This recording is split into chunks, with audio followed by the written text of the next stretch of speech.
Hello! How is everybody doing tonight? We over here trying to type on Discord real quick, and I'm like, oh no, I'm running out of time. I love that. Last minute, getting it done. So welcome to Let's Talk MetaZoo. My name is Turmentic, little keeper for MetaZoo. And this, I have the absolute pleasure of having Dean for MetaZoo Nation on here. Hello, and thank you for coming out. G'day, guys, and thanks for having me, brother. I appreciate it. I'm stoked also, too, that we were able to make this work to where it's like neither of us are in the middle of the night. Because I believe there's like, what, a 15-hour time difference between us? Yes, I'm coming to you from the future. It is 12 p.m. on Saturday, the 18th of March. Oh, look at this. Time traveler right here, guys. So, no, I appreciate you making it work. I know that a Friday night live probably isn't ideal, for viewership and whatnot, but I'm a pretty busy man Monday to Friday, just work-wise. So I really appreciate you letting this work. Yeah, dude. Well, to be honest with you too, I know it's St. Patrick's Day, and I'll be honest, I'm not that worried about like that many people coming in because it's all about the archives. It's all about actually getting it out there. People can go back and they can watch it. I'm just stoked that we were able to make this work. I know it's weird too because it is a Friday. We usually do these always on Monday, and we haven't really. The water tower and everything else going. It kind of just disrupted all of the schedule. I mean, I interviewed Mike on Monday too, so it'd been kind of weird to do like two lives in one. So. Welcome. We're back to Let's Talk MetaZoo. The plan for tonight is I'm going to ask Dean some questions, trying to get to know him a little bit better. I love this guy, by the way, too. I had so much fun when him and Matt actually interviewed me for their podcast. I do have a link to their podcast and to their Facebook group in the description. I did not actually link your Instagram. If you want to at some point, definitely send me that and I'll add it to the description. I mean, that's easy. It's just at MetaZoo Nation. Nice. Oh, that's super easy. Okay. I'm just so bad. Like I don't use Instagram on the web browser, and it's like the only way. I hate. It's so hard actually finding like Instagram. I can't like all that stuff. But anyway, I do have to apologize that Matt couldn't be here, and Danny and Will. So there's four of us that are MetaZoo Nation Australia, and I'm just the ugly face of it, I guess. You were telling me that the other night, and I'll be honest with you, I was kind of excited because that means I have an excuse to actually bring you all back on later on. Because that'd be awesome, like a party of five, like all four of us. If we start talking amongst ourselves, you'd be like, "What are they saying?" CNO might jump in later on this evening. He's over on the West Coast, so the time difference actually kind of with us doing it on a Friday instead of Monday kind of shook things up. So he's going to try to jump in if he can. I've actually never had the pleasure, though, of meeting the other two of the four of you. I've only been able to meet you and Matt.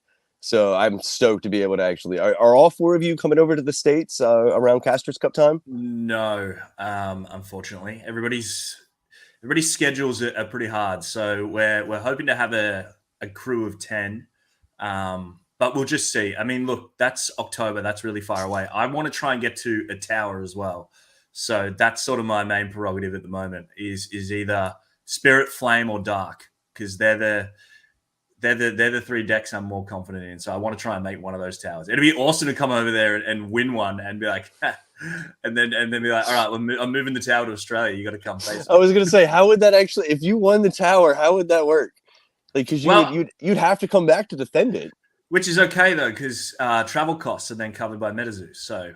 That makes sense. I'd be like, yeah, sweet. I'll just fly back when you need me, or when you need me, just send a jet, Mike, and I'll jump on it and come over. I got to defend the tower, man. You got to bring me back over to the States. Yeah, that's it. I do want to shout out Andy over on the Discord. He actually did just shout out the stream, so thank you for that, Andy. What a ledge! I love Ando, man. He's a good guy. The awesome thing is I know most of the community knows who you are, knows who MetaZoo Nation is. But to be honest with you, I still feel that there's a lot of specifically Americans that don't know about the work that you do, don't know about the charity work that you do, the awareness that you're trying to bring of the brand of MetaZoo to Australia. I mean, you're like, what, one of 3-4 partners in Australia? I think there was initially 5. There might be 3 now. Maybe. Okay. 4. Okay, yeah. And so, I mean, I know that you and everybody over at the entire group MetaZoo Nation Australia, you guys work hard to try to bring the brand actually to the awareness in Australia. You guys just recently did your first like really big tournament too, didn't you? We did our first like sort of what's going to be a constant learn to play in-person event. That's what we recently did. Okay, I remember seeing the post. I think you did it right around the time of Water Tower, so I remember actually seeing it, but I don't. Everything's still been a whirlwind the last week or so. Like I'm still trying to process like everything from Ohio. So there's a really big Facebook community in Australia called TRA Collective. They have recently opened their own shop in Melbourne, and we were lucky enough to be approached by them to be their sort of direct MetaZoo counterpart. They want us to push the game there, and they've given us the space to be able to use as frequent as we like, which is really, really good because them as a brand and as a store have a huge reputation in Australia. So people walking into that store, seeing MetaZoo product, like available and there's MetaZoo events there fortnightly is just another stepping stone to really getting the game to grow here. And in the 3 weeks we've already been there, I've seen 10 to 15 new people come straight in that are dying to play the game, which is good because the collector space here is already it's a decent collector side, but trying to push the gameplay is the harder part because Australia's probably geographically the same size as the United States, but we're only divided into 7 states and territories. So we all live like really far away from each other. Well, like most of the actual land in Australia too, like people don't live on, or at least a lot of it is Aboriginal land still, correct?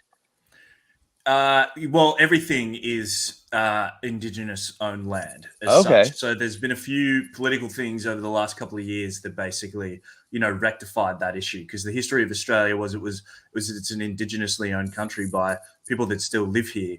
And the English came in, invaded, took it over, sent all their convicts here, and that's who we are. That's how we got down here. So it's been a really nice, refreshing couple of years actually to see land sort of return to its original name and acknowledging the tribes that actually own it's their land. So the recognition, no, that's huge. The recognition is massive. Huge. It's massive, man, and it's so nice to see. I think it's something that us as Australians, as people, have always wanted, but it's politics BS. So it's good that it's finally gotten to where it's gotten to. But you're right in saying that while Australia's a massive country, we basically all live on the coast. The middle is just desert and outback, man. It is hot as hell. Like you just like it's 110 degrees right now. Oh yeah, I've done that for you American guys. I've figured out what Fahrenheit is.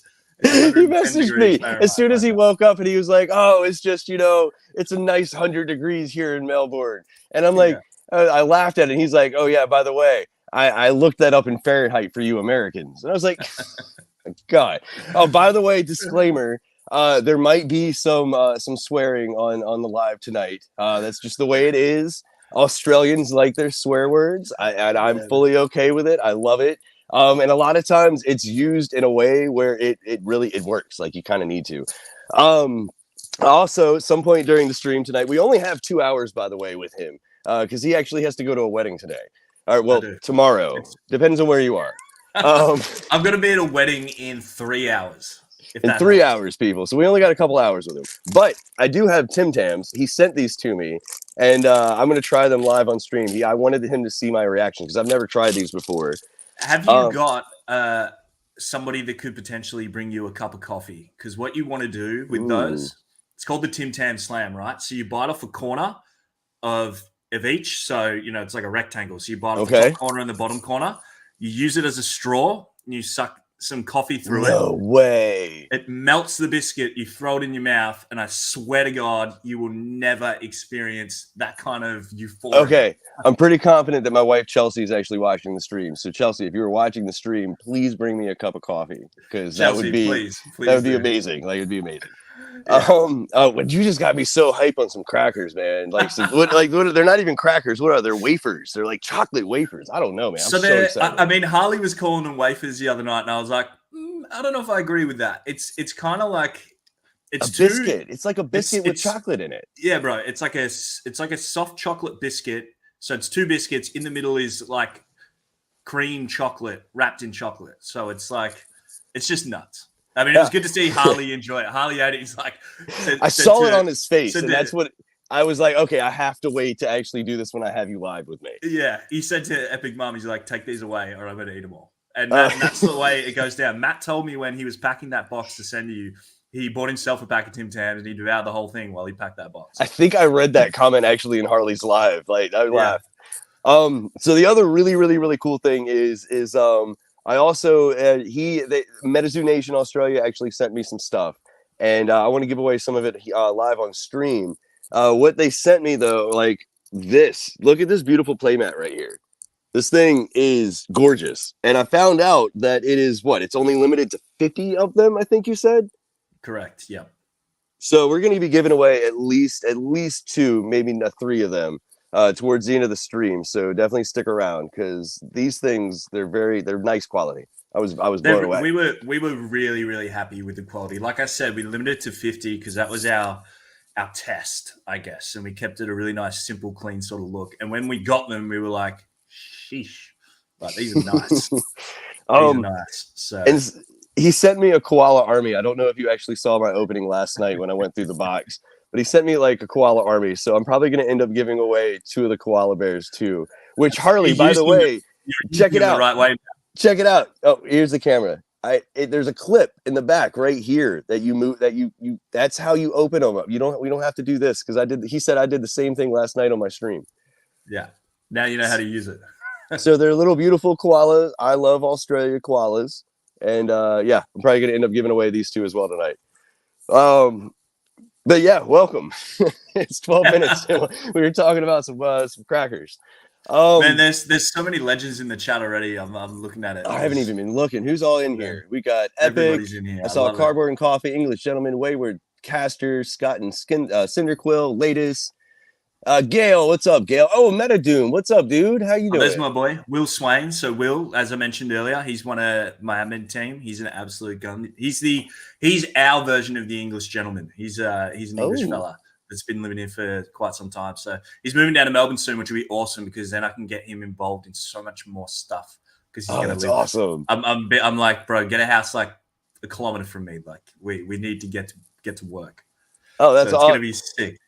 Jeremy Edmondson actually says, shout out to Dean, made my water tower possible.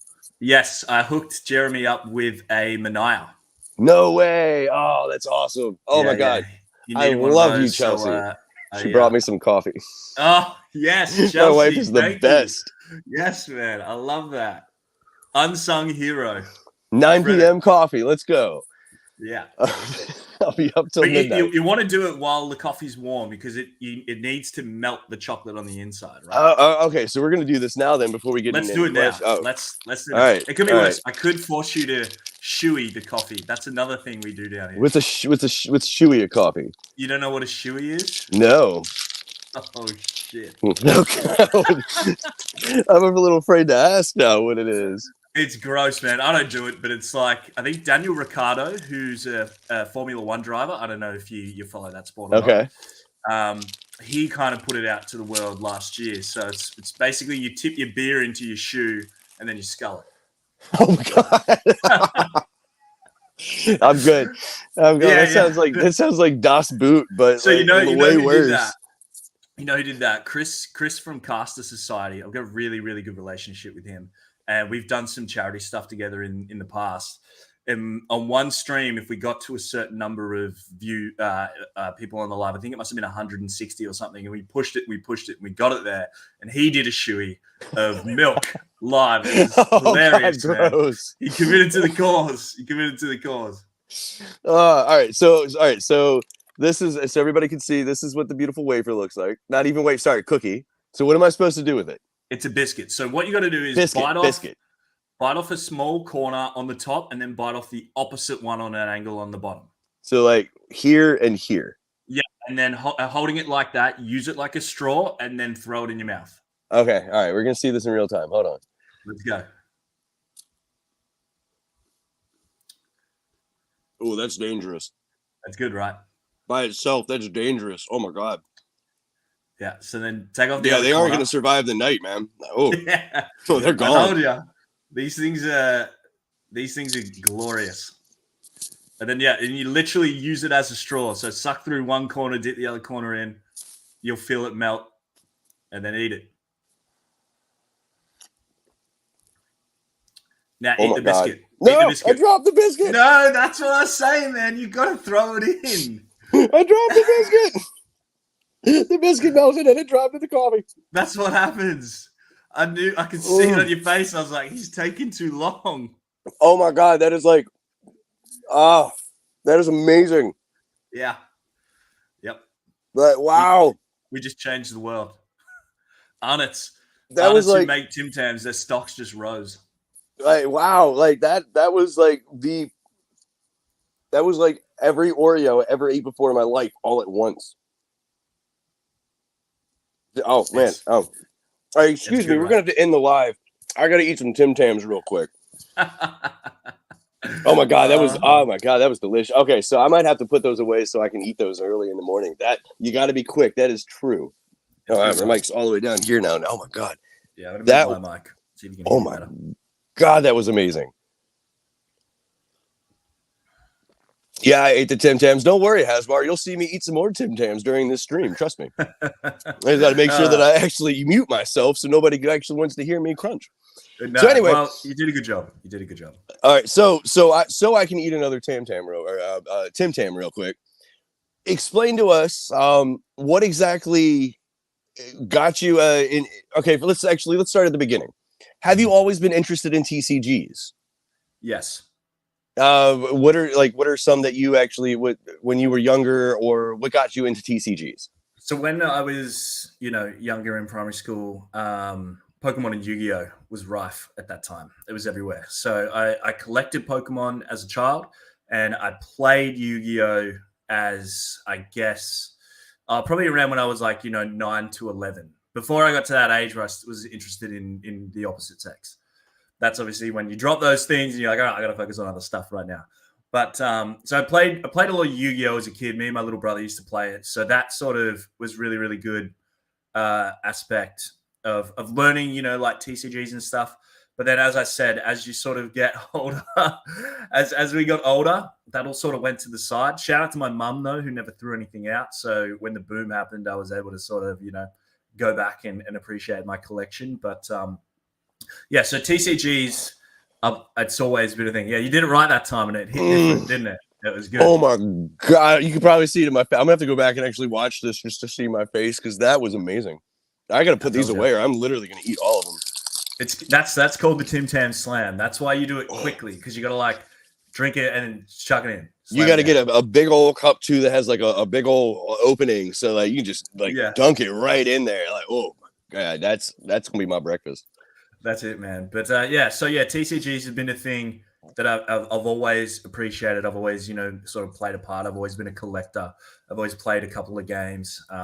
But as life gets in the way and you do things come and go. And I think as most people can attest to, the boom, or I don't even really like calling it a boom. It's more almost like the renaissance that happened during COVID, because we're all stuck at home, kind of going through stuff, and that sort of how it happened. Because you think about it, Pokemon Go came out in 2016, so you can't really attribute the Pokemon boom to Pokemon Go, because it wasn't until 2020 when it really took off. So I think it was people sitting at home, as you guys like to call it. So in Australia, it was called lockdown. You guys called it quarantine. When we're all in that position, you're kind of looking around, going through your stuff, and you get that nostalgia hit, and that's sort of where it took off. So I didn't actually know about MetaZoo when it was in the Kickstarter phase. I came across it through one of my boys, Danny, introduced it to me. Probably it must have been not long after first edition dropped. It was around that time. So we got in, they got in sort of early. I was kind of a few months later, because they pushed it on me for a while, and I was like, no. I was building a Pokemon brand, Okay. I used to collect a lot of Rayquazas, and that was sort of where I was going. I was going down that route. And then Matty bought me a sealed set, art set of CM1, And he's like, he's like, here you go, man. I got you this for $70. He's like, just take it and put it away, and one day you can thank me. And then eventually I was like, I'm bored, man. I'm gonna open these packs. And I did. I pulled a full holo ghost train out of the first pack, and I was like, shit, this hits different. I was like, this is the pack itself, even just the way the pack feels. Just it's such a nostalgic feeling, and I know they did that on for purpose. Me, man. It was instant for me. Like that card came out, and I was like, because we were just like on a little live FaceTime. Because me, Matt, and Danny used to have a little group called the Pokey Lads, and that was just like the three of us. We just do claim sales and auctions and stuff together. It's just like we just sort of came together out of love for the hobby. So yeah, that was really, really sort of. I was on the live with them, and I pulled it out, and they're like, "Oh man, that's an OB9. That's a really cool card. That's like one of the harder hits." So that was good. English Gentleman, perfectly timed question. That would be my first impression, right? Like there was no impression that I made when it was being presented to me and I wasn't interested in it. Like I'll either see something through or I won't look at it at all. I won't half-ass it. So it wasn't until I opened those packs that was when my first impression was formed. And it's obvious where I am now that impression was phenomenal. Like that full holo ghost train, the pink holo in it, the way the cards looked was instant like Watsy vibes. I was like, yep. I was like, why didn't you make me open these sooner? And they're like, mate, you know what kind of person you are. We can't force you to do anything you don't want to do, So that was it. It was probably a couple of weeks after that. I basically sold my entire Pokemon collection in the realm of $7,000 to $8,000 and put it all into MetaZoo. I was like, oh wow! I was like, see you, Pokemon. MetaZoo is it. This is it. I was like, you know what? Even if this isn't it and it doesn't do what it's done and do what it's doing, I was like, I love it. I want to have this stuff in my possession. I've never enjoyed looking at a booster box, like a sealed booster box, as much as I do a MetaZoo booster box. And if anybody out there listens to our podcast, you'd hear me, Matt, and Danny and Will talk about it. Like just the box, the job they do on the booster box, man. Like the Nightfall booster box, in my opinion, is one of the best booster box. Man, I love them. I've got them like, all on my shelf behind me. I love it. I can't get enough of it. Yeah, and each one of them is so different and so unique, and that's so.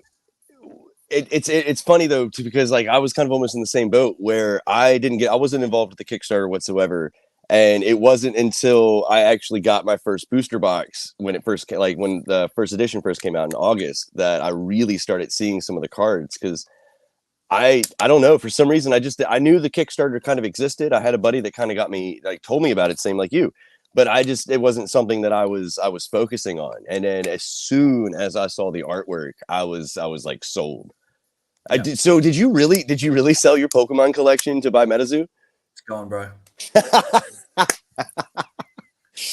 killer. I don't own anything Pokemon. Like, it's one of those things, right? I built up that collection throughout the lockdown period. It was purely on like live streams and eBay and all that sort of stuff. And then it helped me sort of get through that stage in life, which was really tough for everybody, right? Like, like my wife and I, we got married on the 22nd of February in 2020, which in Australia was exactly 4 weeks before we went into lockdown. And Melbourne, Victoria was the most locked down part of the world the entire time. How long were you guys in lockdown? We were in lockdown for 16 months total over a 2-year period. Wow. And you're talking, when you say, and see, that's the thing too, is that when you say lockdown, you actually mean you weren't really allowed to leave. And Bro, it's different than what I mean, because people in America actually, they still use like the word lockdown or they use quarantine, like you said, but it was way different than what we really went through over here. Let me give you this. This is, I was going to swear, but I'm going to try not to. I already did a disclaimer. It's okay. If it happens, it happens. Dude, so at our highest point of the lockdown, we weren't allowed to travel more than 5 kilometers from our home. We were only allowed outside of our house for an hour a day for exercise. You're only allowed to leave your home if you had a permit to go to work. And only one person could go shopping for an hour once a week to buy groceries so you could live. Oh, crazy. We had a curfew. You weren't allowed out past 9 p.m. and you weren't allowed to leave until 5 a.m. in the morning, unless you had permits and stuff like that. Like, that is how intense the shit we went through for COVID was. So the point of that conversation was through that period, I built that Pokemon collection because it helped like get that community feel. Everybody would be jumping on live streams that have like, you know, anywhere from 50 to 100 people. Now you go on a Pokemon live stream and they sit around like 25 is like the average. But through lockdown, everybody, you know, is working from home, not going out, not spending any money. And that's sort of where you grab a 6-pack of beers, jump on a live stream and just shoot the shit with your friends, buy some cards. And then they would come in the mail a couple of days later and you felt good. So, I mean, so no, that's 100% right. I'll always be thankful for Pokemon for that. But I was happy to see it go so I could just pursue a passion, man. Like, and MetaZoo hit me hard quick, like with that art set. It was crazy. Like, I needed everything as fast as I could, you know. So that's why the Pokemon had to go, so I could just be buying stuff. And you know what's funny is when I bought a lot of my MetaZoo stuff, it was like in the hype era. I paid a lot for it, and that doesn't bother me because I love it. I bought it because I love it. I like it. It's mine. It's going to be mine. I've opened some of it. I get to enjoy it. So I don't give a shit what I paid for it.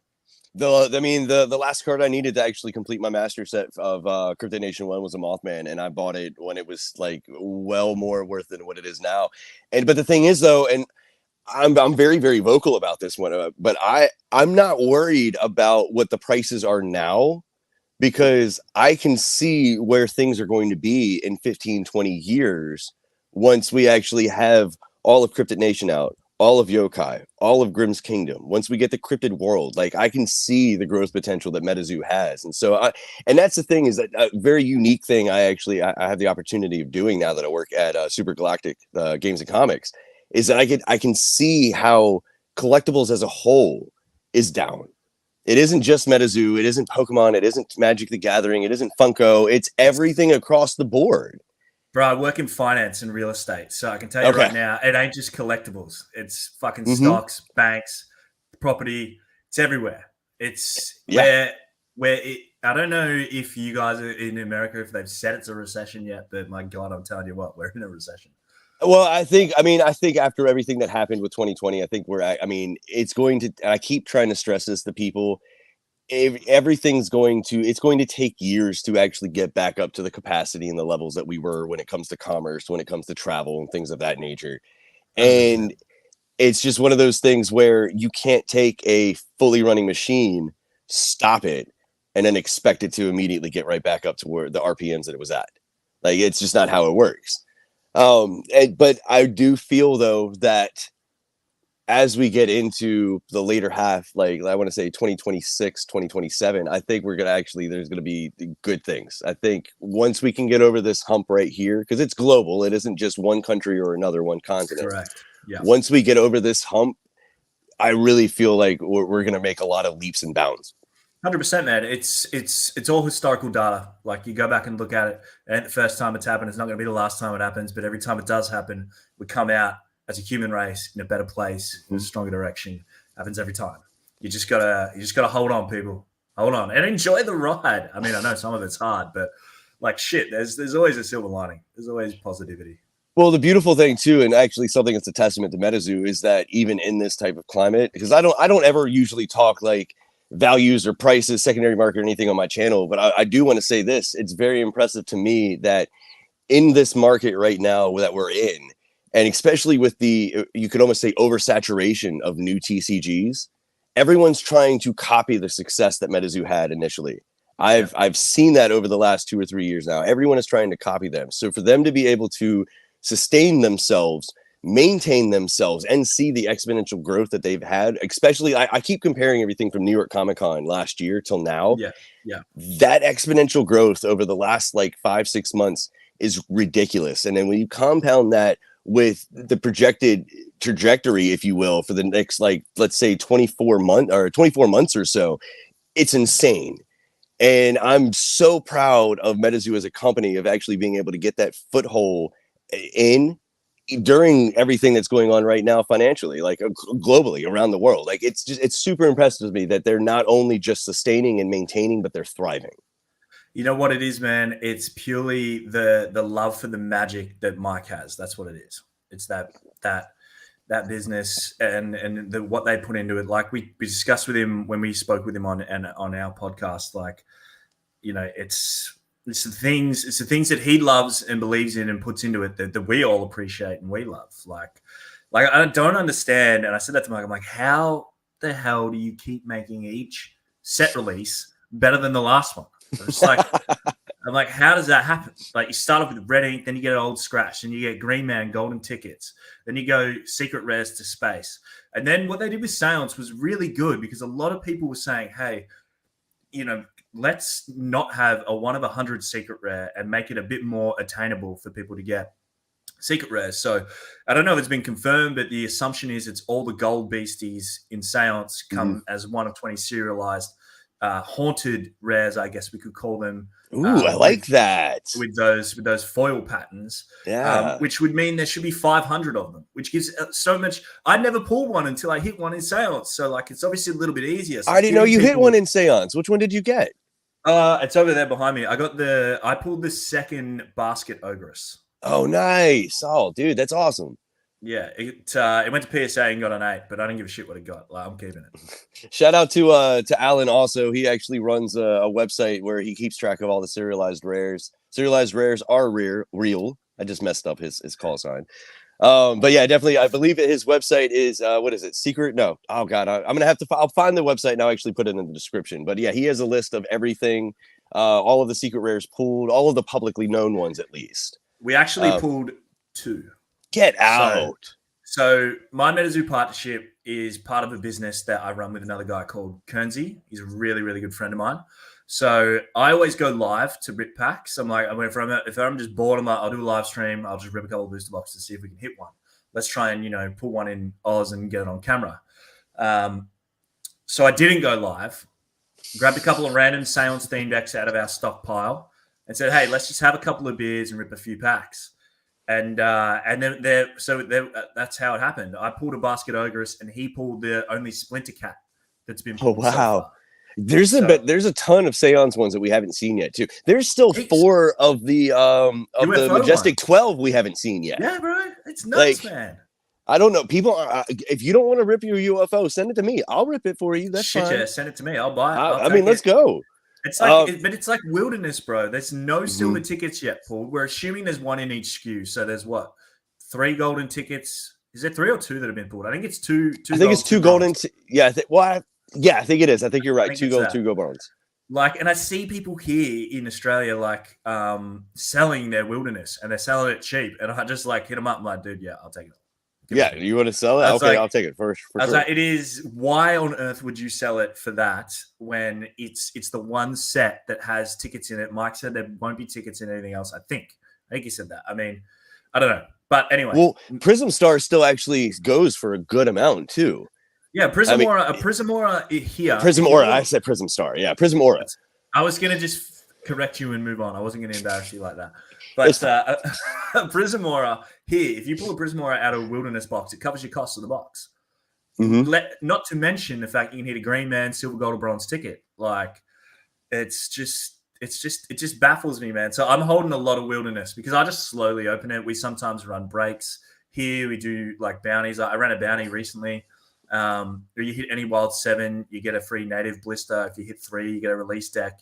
If you hit 5, you get a spell book. If you hit all of them, I was giving you 1 of every single SKU. Like, oh wow, of everything for natives. So, but you know, they get to keep all their cards. They're still hitting wild 7s. They gave away a ton of blisters, a couple of release decks. Like, it's just fun. It's just fun, man. A good way to sort of get out in there and spread it. And I love all the sets. So like every single set I've completed, I've got them all. I love it. They're good. MetaZoo just does a good job, man. You can tell I'm hook, line, sinker, bro. Hey, Chris K's in the house. What's up, Chris? How are you, man? I hope he remembers me, man, because I met Chris at Casters Cup in Dallas last year. Danny and I went up to him. We were fanboying a little bit. He was the art director at the time. We're like, hey, man, we're Dean and Danny. We're from Australia. Like, it's really cool to meet you. He signed a heap of stuff for us, but like, Yeah, it's this time around. I'll go there. I'll be like, I won't be so shy. I'll be like, oh yeah, hopefully you might know who I am. I don't know. I for some reason every time I actually meet any of the artists, I always get super shy. Like Jet, I love Jet to death. I've probably met her at least 2 or 3 times now, and I still get super shy every time.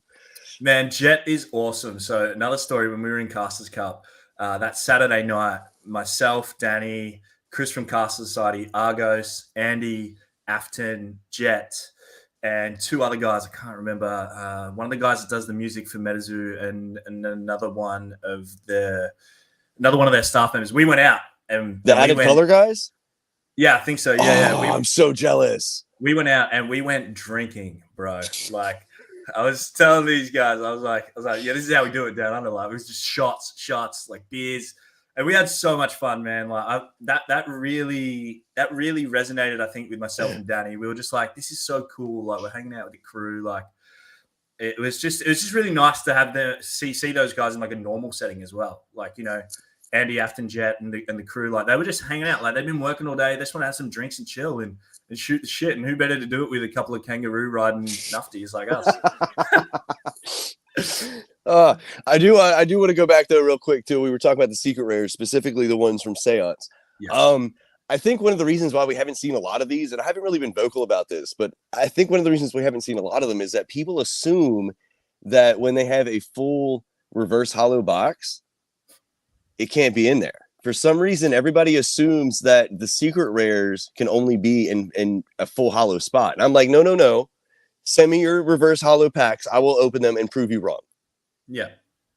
And I think that's one of the reasons we haven't seen that many is I firmly believe that they literally can be in any box. It doesn't matter if it's a full reverse hollow box or if it's a full hollow box, whatever.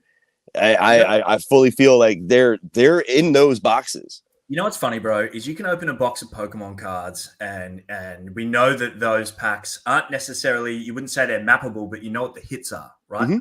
You know you're going to hit one secret rare, or you might hit one secret rare and one hyper rare. But you don't know what those are going to be, and you could do your nut. People do their nut and Pokemon stuff all the time, right? So people aren't sitting there opening these MetaZoo sales boxes because like, oh, if I hit all reverse hollows, wow, I didn't make any money. Well, 1, you got to open the set and enjoy it. 2, the rest of the cards are still sick. 3, they're really good for playability. Mm-hmm. But 4, if you do hit one of those boxes that has a possessed aura, they go for 175 USD at the moment. I see people like trying to buy them. Like, and I see people selling seance boxes over there for like 60 or 70 USD a box or whatever. Like, I would be buying that shit up if that was me.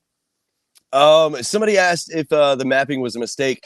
I don't like using the word mapping. I've been trying to get people to start using the word tracing, because mapping is what I can't remember what his name is. There's a very famous Magic the Gathering guy though that actually he would see a pack opened and then be able to tell you what the next card was in that pack all the way down. That's mapping. That because the way that would work is that they cut the sheet and then they put the cards in that way. That is true mapping. Yeah. And with what happened, it's happened with the distributor. However, they decided to pack the booster boxes or whatever like that. But it's not. I don't like using the word mapping like at all.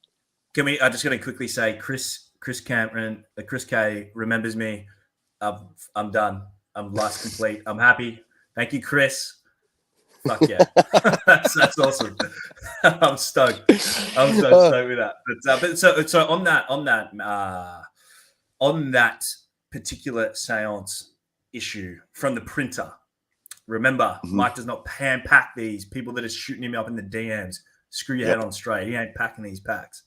You could see what they were trying to do. They're obviously, the true random works in a great way, but like 50-50 each way. Like you see it in Wilderness, sometimes you'd hit a full reverse hollow box. They weren't super common, but it could happen. And then UFO, everybody was hitting full hollow boxes. And then the seance, they're like, all right, well, let's try that other TCG approach and let's see if we can seed a certain amount of full hollows per box. So you're gonna hit either 9 or you're gonna hit 16 or you might hit 0 or you might hit full. And the packaging company or the printer, whoever it was, just took the world's laziest ass approach and said, yeah, sweet, let's put them all in the same pack. Let's sit them over here so it's easiest for us to pack. Like, come on. Yeah, most people don't realize that. Yeah, that was not. I mean, that was on the printer. Happened, that was all on the printer company that actually packed those booster boxes. MetaZoo does not actually pack those boxes themselves. Is the manager at that printing company goes, oh, let's just do it all in the same pack. It'll be really easy. Nice one, you Timmy. Like, you stuffed that up. Like, it's not that hard to fix. And you can guarantee, I mean, they already fixed it for their NFT box print run. So it's all good. It's something really cool too. When I had that chat with Mike the other day, is he said when he still kind of can't open Nightfall, right? Because some of the Wendigo packs, the cards are packed upside down because they were dinged and then, they repacked and they packed them upside down. So he hates that because he obviously has an idea of what the product is supposed to be. He's the creator. He gives that to a company and their job is to print it the way he wants. And if they don't, they fuck it up. Like, he feels bad about that. Like he's unhappy with that, but it is what it is. It's good because it's a learning mistake. One thing you can credit MetaZoo for is they've never made the same mistake twice. Well, and it's also, you can tell too, because I don't know if you got, I can't remember if you were there or not, but when I interviewed him, I was blown away by the way of how.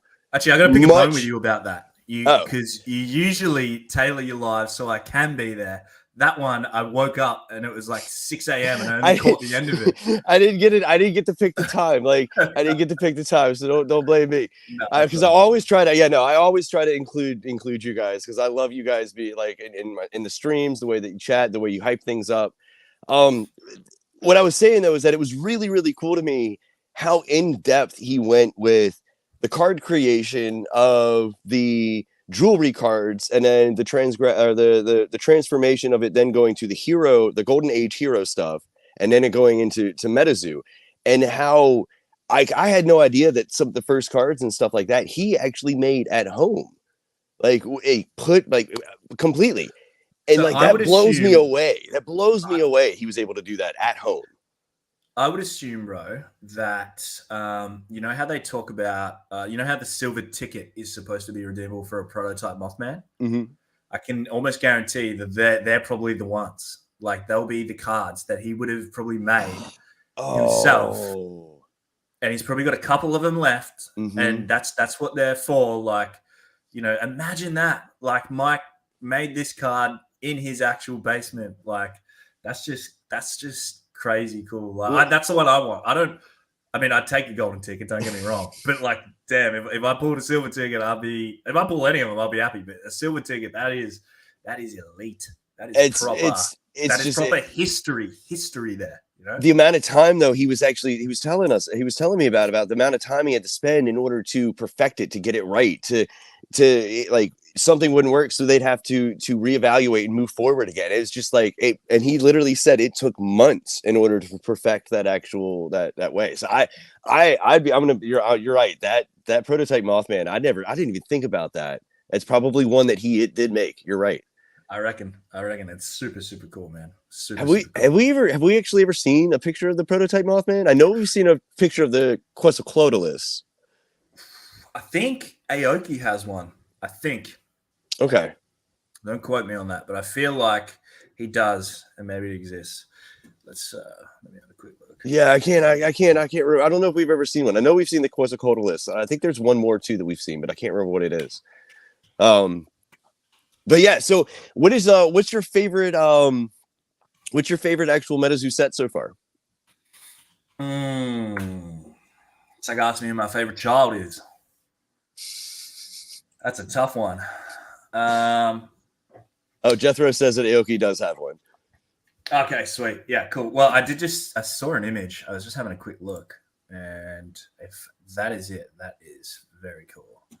But yeah, so man, I think I'm going to think back to probably Nightfall, just because when I open Nightfall, no matter if it was when it first came out or when I open it now, I just really enjoy it. I really enjoy it, and I'm a Grim Reaper collector. That's like that's the cryptid that I focus on. So I've had moths, I've had frogs, but I focus on the Grim. That's my guy. Like, I don't have like a fascination with death or anything. I'm not like one of those guys, but like I just like the artwork. For me was the one I was like, that's it. That's the one I like. That's the one I like to just look at.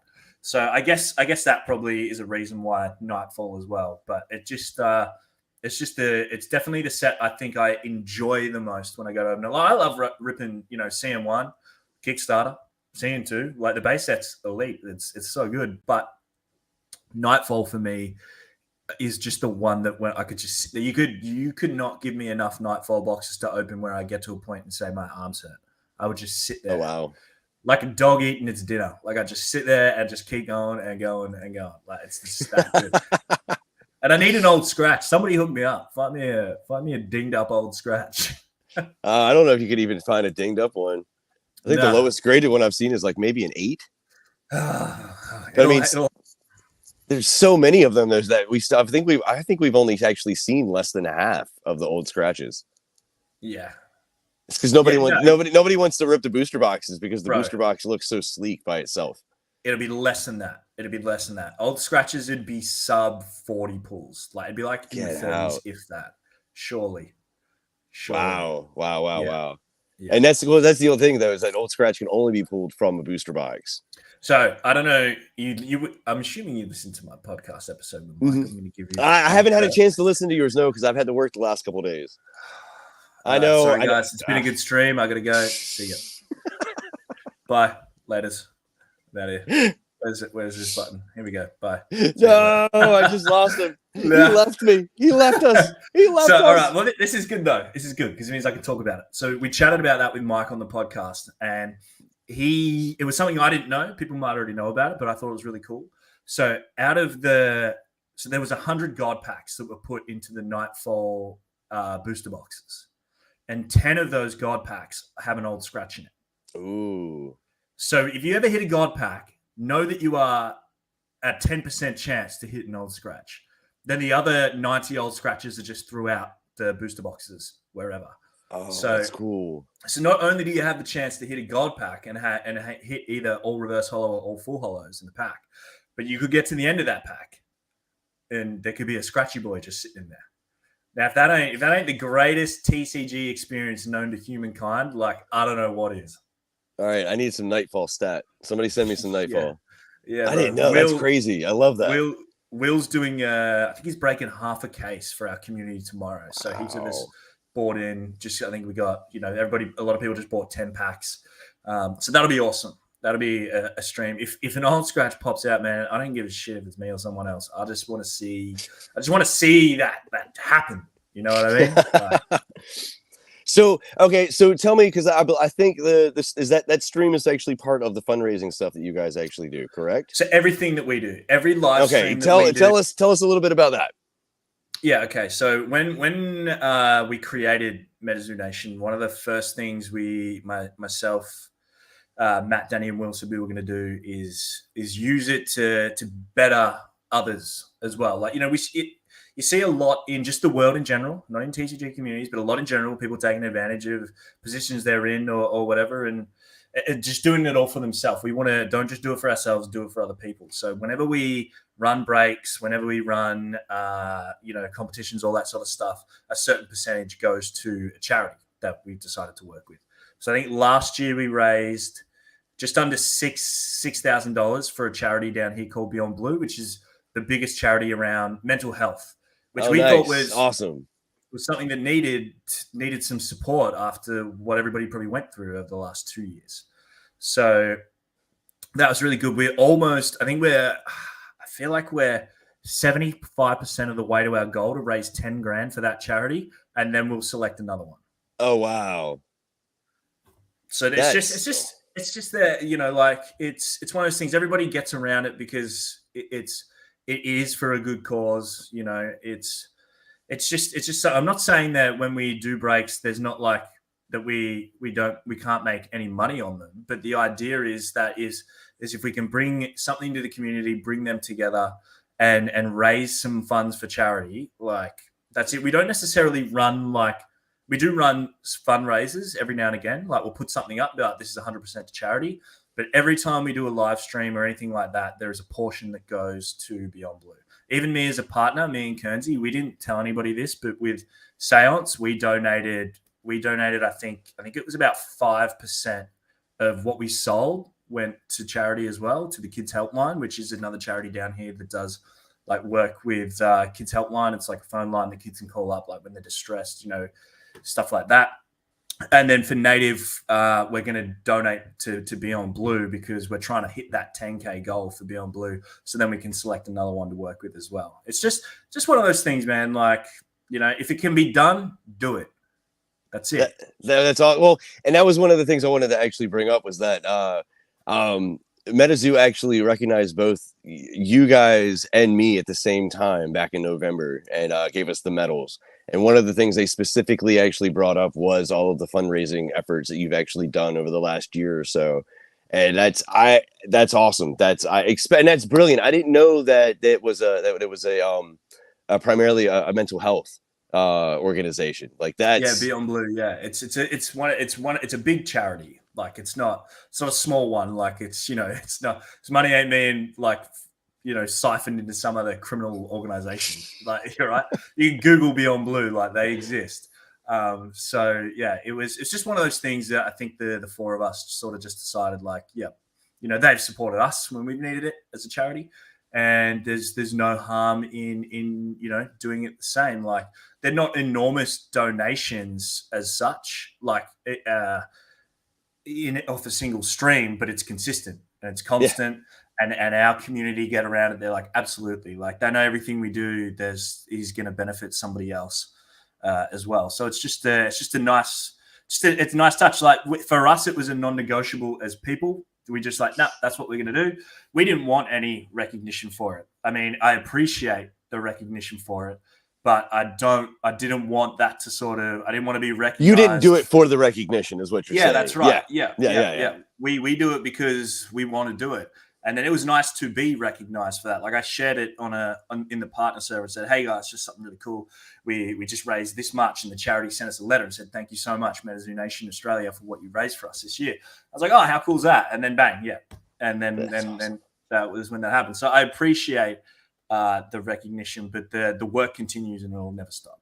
Well, the really cool thing actually about the recognition too is it actually brought awareness to what you guys do down there and the fundraising efforts that you guys have. So that's awesome, because hopefully that means that more people will recognize it and see that, and that means that they'll buy more product and other things like that from you, which then in turn allows you to actually donate even more money to the actual fundraiser or to the charity. So like, no, that's a nice reciprocal circle. So I love that. That's awesome. I love it. Yeah. So what do I want to ask you next? There's endless possibilities right now of things that I can ask you. Like how often do I have an Australian on my show? This is amazing. Drop bears are real. which it kind of felt, but I have to show you. Oh God, I just killed the totem. I don't know where the totem went. Oh no, I'm so sorry, 3D Vegas. That's the drop bear. They are real. They are real. So Rob and I had a little pre-show chat, and I'll share with you guys, the same sort of story behind the drop bear with you as I did with him. So a koala is a drop bear. Basically, they only live in eucalyptus trees. So eucalyptus leaf is what they eat. That's all they eat. They feed off that. Now that gives them the same kind of high as marijuana would to a human being. So they're so docile, relaxed, and calm. Like they're very, very chilled. So the story is before they decided to live in eucalyptus trees, they used to be angry little bears that would just drop out and like eat your face. But now they don't, because they're all high as. They're all 420. That's it. That's them. Because of the eucalyptus. Oh my God. Because of the eucalyptus leaves, man. That's just how we roll down here, bro. Now they will actually, koalas will fall on people though, right? Like that is true. Will they really fall out of the tree? I mean, if a koala falls out of the tree, it's probably going to land on its head and just sort of be like, what just happened? Like, and then really slowly crawl back up the tree. Are they super slow animals? Well, they're stoned, bruh. So they're just moving like really slow. Like, like I told you, there is videos out there and you can look it up. I couldn't find it.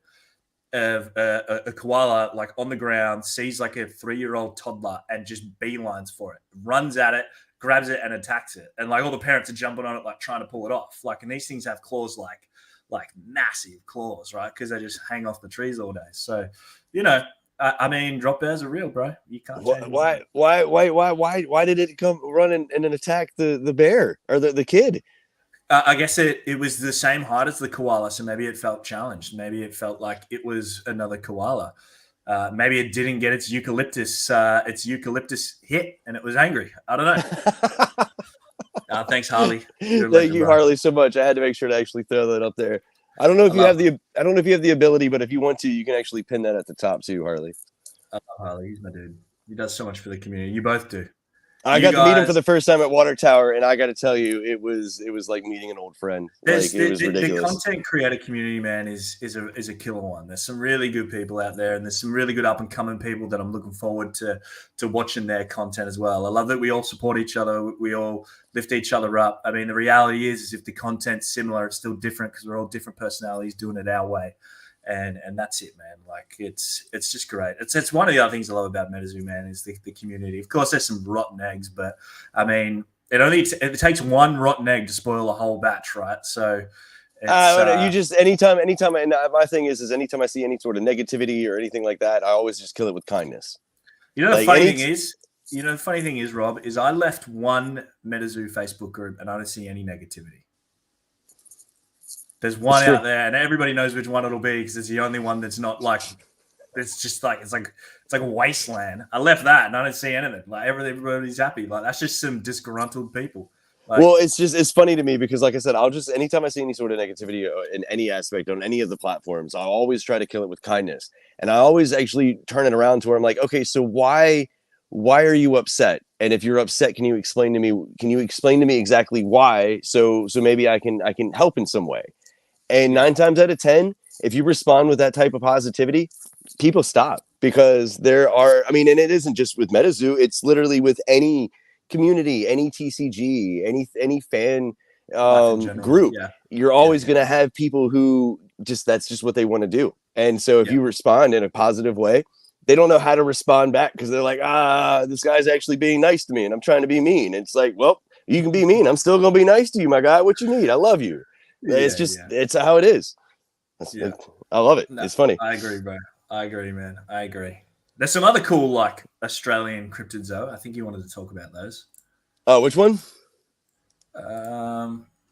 There's a couple. We were actually talking like we wanted to take a little bit actually toward like after we got through some initial questions, actually talk about some Australian cryptids. So I got some pictures. We're going to try to look up. He's looked up some stuff. I've looked up some stuff because Australian crypt. Okay, so everybody knows there's the running joke that, yes, there's wildlife and dangerous animals all over the world, but none of that compares to the literal animals living in Australia. And I got to tell you, some of these cryptids from Australia, that they're no joke either. Isn't it true that you guys have a spider season? Nah. No, I like where they don't blanket everything. That is fake news. That is fake news. Well, I've seen the pictures though of like entire parks covered in spider web and stuff. Yeah, but they're probably there all the time. It's just not a season, Like, so there's spiders down here. There's snakes down here. Like some of the most deadly snakes in the world live in Australia, but they all live in the middle. They all live like in the desert. Like sometimes you will see one in like. On the coast, but it's pretty rare. Spiders are super common. The couple that'll kill you are the tiny ones, and you don't really see those. The ones you see a lot, it's called like a huntsman, and it's like that big. It's like the size of your hand sometimes, like the big ones. Otherwise, it's like the size of the palm of your hand. But they do not bite. They do not attack. It doesn't stop you from squashing it and just throwing it in the bin or down the toilet or whatever. But yeah, they do exist. So are they kind of similar to like tarantulas then, where like tarantulas can't really bite you, but they're huge? Pretty much, man. Pretty much. Okay. That's probably the best way to sort of put it. And like, so spiders and stuff are out here, but it wouldn't be any different to like being in Arizona or Texas where there's like spiders and snakes and all that. I don't know, man. I don't know of any spider in Texas or Arizona that's potentially the size of my hand. Like that's just his legs, bro. Like, it ain't that bad. Like. It's more, what we seem to have an issue with down here lately is great white sharks. That seems to be an issue because Like we all live on the coast, so we swim in the ocean pretty frequently. And great white sharks can get up to like a couple of meters, like even more than that. Like they're huge, and Oh wow. so that seems to be an issue. That's what I'd be scared of. If you come to Australia, be scared of a great white shark, not a spider or a snake, because you got more chance of getting eaten by a great white shark in our ocean. That's what you got to worry about. That's what I'm worried about, and I live here. I'm not worried about anything else. So what cryptid do you want to talk about first? I mean, there's some really cool ones, man. I think one that we should touch on is the Yowie, because I sent you some Yowies, right? Didn't you? You get the Yowie chocolate? Yes, yeah. I haven't opened them yet, but yes. Yeah. So you know, you guys obviously have Kinder Surprise, yeah? Is that what these are? You know what Kinder Surprise is, like the chocolate, yeah? Yeah. It's the same thing. We have Kinder Surprise as well, but Yowie's the same. So you open it up, you can eat the chocolate. In there will be like a little toy or something. So I want you to eat one. I know you said you wanted to keep them, but you got to eat one. I got to eat one. Okay, I've already started opening it. Oh, it has a little plastic egg in it. Look at that. So just show everybody. See? Yeah. It was already broken in half. I didn't break it, I swear. But see the nice little chocolate. So the Yowie folklore it's basically the Australian answer to Sasquatch. That's really what it is. It's meant to be. Picture. You know, they talk about in the Dreamtimers that they've seen heaps of different ones, but that's sort of what it is. It's meant to be like the human Sasquatch, kind of like a Bigfoot. So as a chocolate, all right. Your chocolate tastes different. Like in a good way. I don't usually like chocolate, to be honest with you. Yeah, right. It must be the milk down here because it's upside down. Stop. Oh my God, you're killing me. So yeah, that right there is a statue. It's a picture of a Yowie as well too. I went ahead and actually tried to grab some pictures so we could throw them up, just to give you an idea. Yeah. So I mean, yeah, that's been a part of Indigenous Australian mythology for centuries and centuries and centuries. So I think from what I know, the alleged sightings have been like since the 1700s. So that sort of dates back pretty. That's a long time. That's a long time for a country like Australia, right? Like where we were founded in 1901, I think. Shit, I don't know. Something like that. Well, it's saying that the last recent sighting of it was in 1997 when a woman living in the Tanami Desert was awoken at 3 a.m. by a 7-foot tall creature covered in hair. Yeah. So that's a Yowie. That's crazy. So nice. I would say Yowie and the Bunyip. They're the two biggest ones that like people know. Like the Indigenous Dreamtime talks of thousands of creatures and humanoid beastie-like spirits and things. But yeah, this guy, the Bunyip, he's pretty wild. There's a bit going on with that fella. It's kind of ridiculous. It says right here, it's widely known in so many different cultures, but there's no real consensus concerning what a bunyip looks like. Some common characteristics include tusks, flippers, and a horse-like tail. And it's an aquatic beastie. It almost, in a way, it looks like a Mishi Pishu in a way. Well, it's one of those things, right? I don't know if you're across like the kind of animals that we have down here, but there's one called a platypus. I love platypuses. They're amazing. Yeah. They're such awkward creatures. So if you look at how they describe a bunyip, there's no like you could definitely go, all right, well, a bunyip probably did exist at some point, and is slowly just as evolution has changed more, and was the human race evolves more and others evolve less or become extinct. Maybe a platypus is like an offspring of a bunyip, because a platypus is a crazy animal, bro. It's like so crazy. So a couple of years ago, I was like, I want to get a pet. I was like, I want to get something cool. I want to get a platypus. So I went through all these. Wait, time out. You can actually get a platypus as a pet?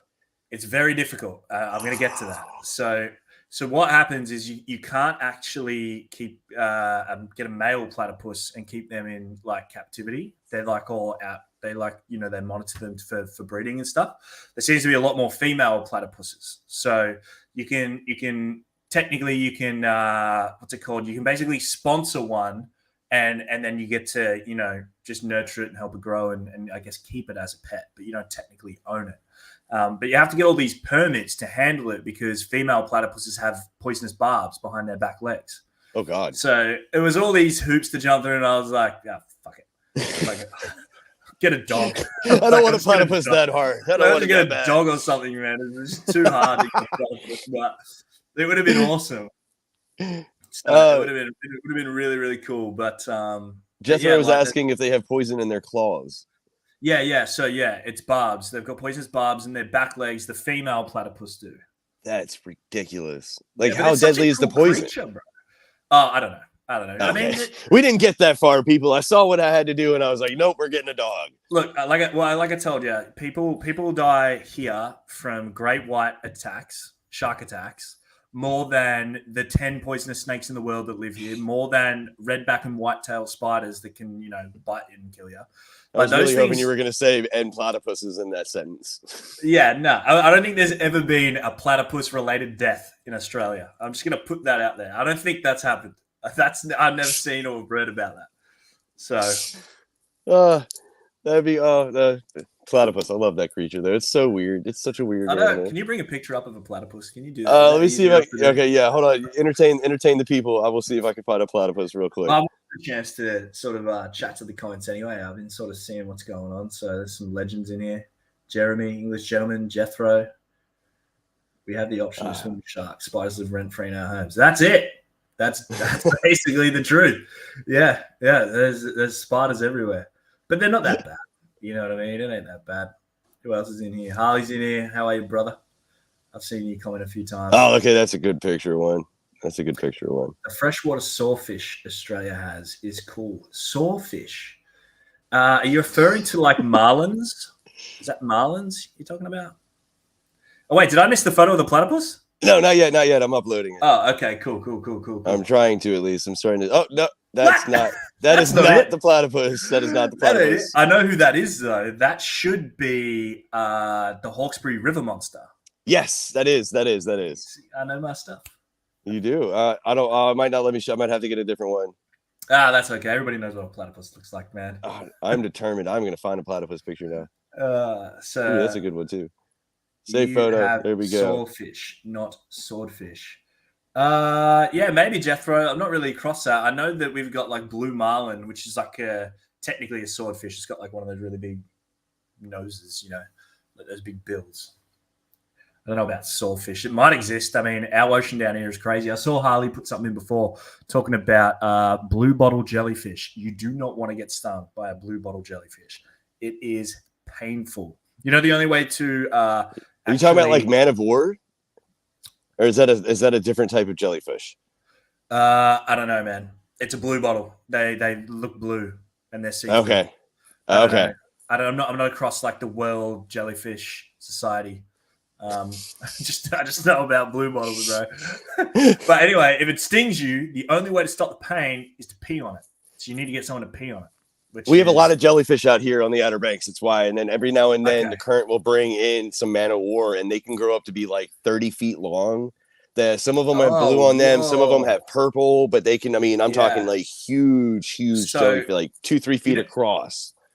Yeah, see, that's what makes it worse is blue bottles are tiny. They're tiny, like, you know, they're tiny little jellyfish. They look really cool, but and they don't attack you. But if you're swimming and you accidentally, like, its tentacle touches you, you're in trouble, bro. You need urine stat. Hey, there he is. All right. There's the platypus. So everybody can see it with that beautiful bill. That little guy, man. Yeah, it's crazy. Those things are crazy. I couldn't get a picture of the one with the tail, but yeah, they have like beaver type tails, which are kind of flat. It's just so beautiful. It's such a good animal. I don't know why people don't like the platypus. It's such a weird and odd, awesome. It should be its own cryptid almost. Actually, it would be, honestly, in my opinion, it would be one of the few animals I would consider like a cryptid. It already is. There's the Alaskan platypus. in Oh, you're right. You're right. Seance. Well, I think that has Reveal, like I think that reveal one from has some specific lore to it, though. I'm just talking about like platypus. Yeah. platypus eye. Well, Mike did say that that will happen because we talked about it on the podcast as well. We talk about Australian, we dabble in it, in Australian sort of lore and cryptids and stuff. And he's like, we could do a whole set just around the creatures in Australia that will kill you. He's like, without the folklore. I'm like, yeah, you could. I was like, you could. You take my theory of all the magic infusing back into the animals, and I'd say, well, we don't have any animals, but all the animals actually in Australia just don't change just because they're already the maximum level. Like, yeah. That's it, man. That's it. It's a box jellyfish. Yeah, box jellyfish. But I don't think we I don't know if we see box jellyfish that much anymore. It's the blue bottles that are wild. Box jellyfish was an issue once upon a time. That's for sure. Oh, CJ saying they took a sting from a man of war for this. Oh, I'm so sorry about that, friend. Ouch. Yeah, that's unlucky, CJ. That's So the one I wanted to actually bring up, and we talked about briefly. This guy is terrifying. You said you didn't know that much about it, though. So that's one of the ones that is obviously from the Dreamtime stories of the Indigenous people of Australia, and you could delve into that. Like when you said you wanted to talk about it, I was like, Rob, we don't have enough time because it's one of those things. Once you get into it, and I no doubt you will over the next couple of days. But there is so much to discuss. Like there's just heaps and heaps of stories and sightings and the thing is they talk about it in the Dreamtime. It's all this. The Dreamtime itself is sort of fascinating and what that is and the story behind it. What was the name of that one? What was the name of that one? This dude, hold on. This guy right here, this one, this is called a Moljawonk. I'm probably not pronouncing it correctly. Do you want to type it in a chat so I can see it and I'll see if I can pronounce it for you? Yeah, here. I mean, let me type it actually here in the chat for it.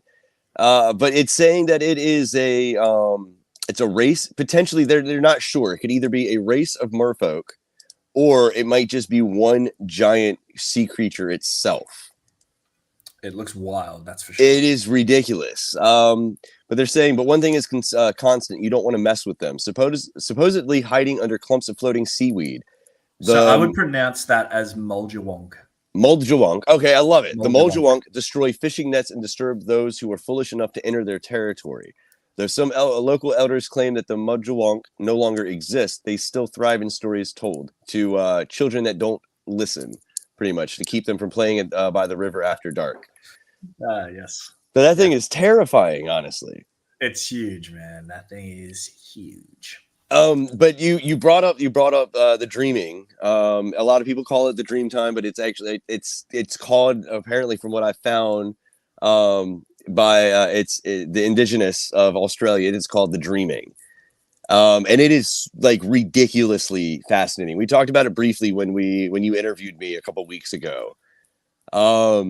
I'm just going to read a couple sentences though from the Wikipedia article real quick. Just it says the dreaming is used to represent Aboriginal concepts of every when, during which the land was inhabited by ancestral figures, often of heroic proportions or with supernatural abilities. These figures were often distinct from gods as they did not control the material world and were not worshipped, but only revered. The concept of the Dreamtime has subsequently become widely adopted beyond its original Australian context and is now part of the global popular culture. But yeah, when you were explaining, like, we figured out kind of almost that it seemed like the Dreamtime ended roughly 1,000 years ago, I think, during the interview, which is crazy because that lines up with when the veil actually was put in place. And it blew my. So I apologize. Yeah. I haven't been able to do a ton of research into the dreaming, but the dreaming, you're busy. It's just the dreaming itself. I don't know if you ever read Wheel of Time. Wheel of Time is one of my favorite series of all time. But there's something in it similar to where almost like there was a time before the current age, and it was just an age of wonderment. And it wasn't people, these weren't people that were gods or anything, but they were super, super powerful when it came to being able to control magic or being able to do this, the technology that they had, other stuff like that. And then all of that was just lost randomly. Gone. And everything that I was reading about the dreaming actually reminds me of that from that book. I am so keen for you to like get stuck into it when you get the time and you can really just go ham on it. Like it'll be really, really cool. Well, the crazy thing too is that from just the brief little bit that I actually was looking through, there's different interpretations of the dreaming as well too, depending on what indigenous tribe you're referring to. And they all kind of have a central theme, it seems, but there's a lot of different variables depending on what part of the continent you're looking at. Yeah. Which I don't know. I thought that was super, super cool. Super, super cool. Yeah, no, it is. It is, man. It is. Like I said, we could get stuck into it, but I got a wedding to go to. I know. Another one, I wanted to actually see if you have ever heard of this dude right here. Oh, come on. Do I have a picture of him? I don't have a picture of him. But it's called a Tiddalik. Tiddalik. It's another Dreamtime cryptid, if you will, or Dreamtime creature. That's definitely one that I've heard of before. Like, okay, I've heard reference to a Tiddalik. It's a giant water-holding frog that once drank all the world's fresh water. It says when everything began to die of thirst, the other creatures devised a plan to make Tiddalik laugh, thereby releasing all of the water in its mouth. Many creatures tried to make him laugh, but it all failed until Nabunum, the eel, danced and twisted herself into knots. Laughing, Tiddalik released the water, refilling the world's lakes, swamps, and rivers. The crazy thing is, though, is it actually talks about the Great Flood. It says that when all of the fresh water came out of Tiddalik's mouth, that's what caused the Great Deluge or the Great Flood, which is documented all over the world, which is crazy. It's wild, man. A lot of those the dreaming and the Dreamtime stories almost have like merit and warrant. It's kind of like, well, that sounds like it could be legit. It lines up with so much stuff. Like it's scary. It is actually scary, but like it's really cool. I'm excited for you to delve into it because you'll be able to pick it apart and tie it back to things like that Great Flood so quickly. That's one of the first things when I was reading through it and I saw that, I was like, that sounds just like the Great Deluge that everybody basically talks about all the time. The last one that I actually wanted to bring up, because I know you got a jet, so you can start getting ready for the wedding. We still got like 40 minutes. We're good. Oh, good. We're golden. All right, cool. Yeah. Well, this one I wanted to see if you actually knew it. I'm gonna actually copy the name of it real quick and put it over in the chat, so you can see it real quick. This guy, that's the picture I found of him. Yeah. Do you know much? How do you pronounce that name? Yama Yahoo. Oh, Yama Yahoo. Yara Ma Yahoo, but you say it quicker, like Yara. You say it like Yara Ma Yahoo. Yara Ma Yahoo. Now I can't say it because you've said it wrong so many times. Yaram Yahoo. Okay. Yaram Yahoo. Okay. Yeah. The Monkey Man. It's slightly terrifying. This thing is talking about where it actually is. It's similar to drop bears, where it actually will stay in a tree, but then it drops onto unfortunate people that pass underneath. And it says that it will jump on top of them and suck most of its blood out. Yeah, so it's also known as the outback vampire. So it hangs in different trees. So it's in like fig trees, not eucalyptus trees. It's if that thing exists, man, you don't want to come across it. Like that is there's a couple of images. This one probably represents it the most though, because it is sort of more, I'd say more widely known as like the outback vampire. But yeah, Yaramahu. It's just ridiculous. It says it uses octopus-like suckers on the ends of its fingers and toes to hold on while it feeds. After the victim is sufficiently weakened but still alive from blood loss, it will swallow them whole. After falling asleep, it will then regurgitate its victim. Upon waking, they swallow the victim whole again. The process of eat and regurgitation will continue over and over until the victim, who is usually alive throughout the entire process, becomes a new one of these. The Yaramaya. Yaramayahu. So literally, when they eat, the thing is, what it's saying is that when they eat someone, they eat them over and over and over and over again until they eventually turn into one. That's terrifying. Absolutely, bro. Absolutely. Terrifying. This thing's only 4 feet tall, too. Yeah, that's why it falls on you, so it doesn't need to like try and climb up you. It lands on your head and goes, "Here you go. Start at the top." It started at the top. Look where I'm at. That's it. Yeah. And then this was one that you had talked about, because I accidentally showed this picture a little bit ago. This is the Hawkesbury River monster that you were that you mentioned. Yeah, it's basically just, Australia's answer to a Loch Ness Chessie, that sort of thing. There has been, sightings, allegedly sightings and stuff.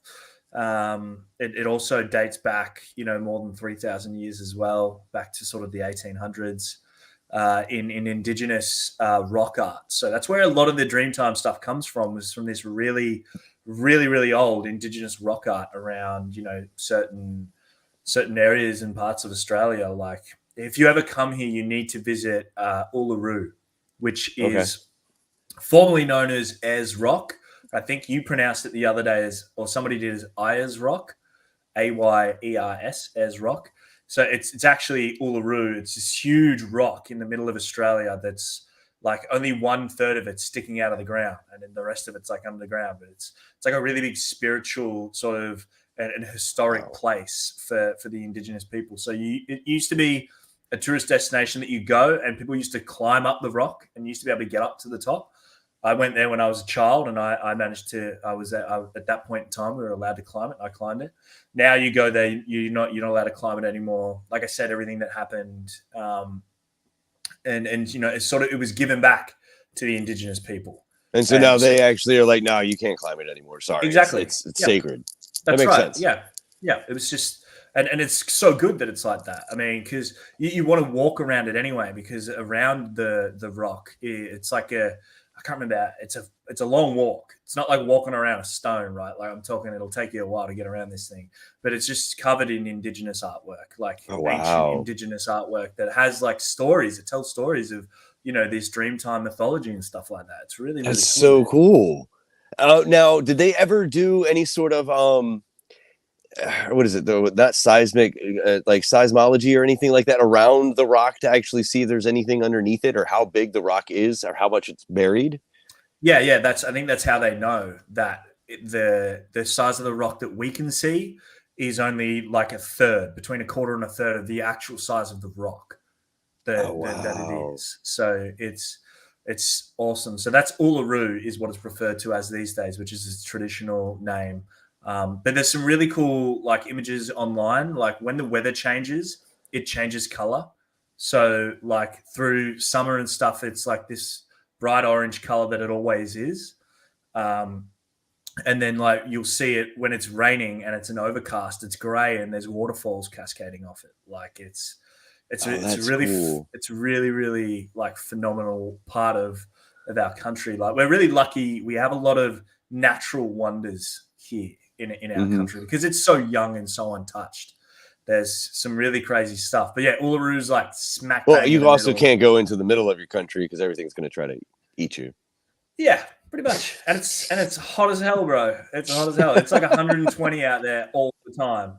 Even like maybe like really? 130, bro. It's like, so, like today in Melbourne, it's like 110, which is about 37, 38 degrees Celsius. And that's like hot. That's like really hot. But sometimes it gets to like 45, 43, 45 degrees. And like in the center, it gets like 48, which is like, oh, wow. Wow. Yeah. The road melts. It's ridiculous. It's crazy. We have no ozone layer down here. It's just hot. I thought it would really cool. I think it would be kind of cool if I don't know. It would all depend on how the indigenous tribes actually, if they would accept it or not. But it would be kind of cool if MetaZoo could do some sort of like smaller subset on like the dreaming, and kind of similar how they're actually working with the native tribes here in North America, actually worked with some of the indigenous tribes to actually bring some of those stories, some of those creatures actually to more knowledge like that, or to more, I guess, more to the public forefront. Yeah, I think, I mean, I can't speak for any of that at all, but I mean, you would assume if it was done in the right manner to, you know, educate people and share their stories and share their culture, of course you'd assume they'd be about it. You know, because it's something that's, like I said to you really early on, that has only changed over the recent couple of years, but it's really good to see the younger generation being educated on the Indigenous Australians and their story and you know, their country, and all that. Like it's something I feel like I was almost robbed of when I was a kid, because, you know, they just didn't talk about it. But now they do, and we acknowledge so much more, and it actually makes me more prouder to be an Australian, to say like I love that, and I respect that, and that's what I think Australia is, and that's like my Australia, you know. Yeah, no, that's awesome. Especially, I mean, I really like the fact that they have been making so much progress, like you said, over the last couple of years, trying to actually not only recognize them but give back the land, give them actually back the territory, things of that nature, where their ancestral homes were, their ancestral tribes actually were. So that's really, really awesome that Australia is trying to make that type of step forward, I guess, in essence. In a complete change of direction, you just remind me of something. So I live in a state called Victoria. Okay. Now, when they were originally naming all the states and stuff, Victoria was going to be called Batmania, because there's like a lot of bats live here. But that was going to be my next question. I rarely see any bats, man. But that was apparently what they were going to do. I was going to be living in I'm from Melbourne, Batmania, Australia. Oh my! I would have to move there immediately. That'd be awesome. Batmania. Oh yes. It's just so interesting, like the history of Australia, because it's really young. It's really young. It's really young, but again, the Indigenous side of it is really old. It's like the oldest history tribe of anything known to the human race. Like, they date back the longest. Oh wow! I didn't know that. Yeah, it's crazy, man. It's crazy. It's really, really cool. So I hope that you and I are discussing it more, and you deep diving into the Dreamtime and all that.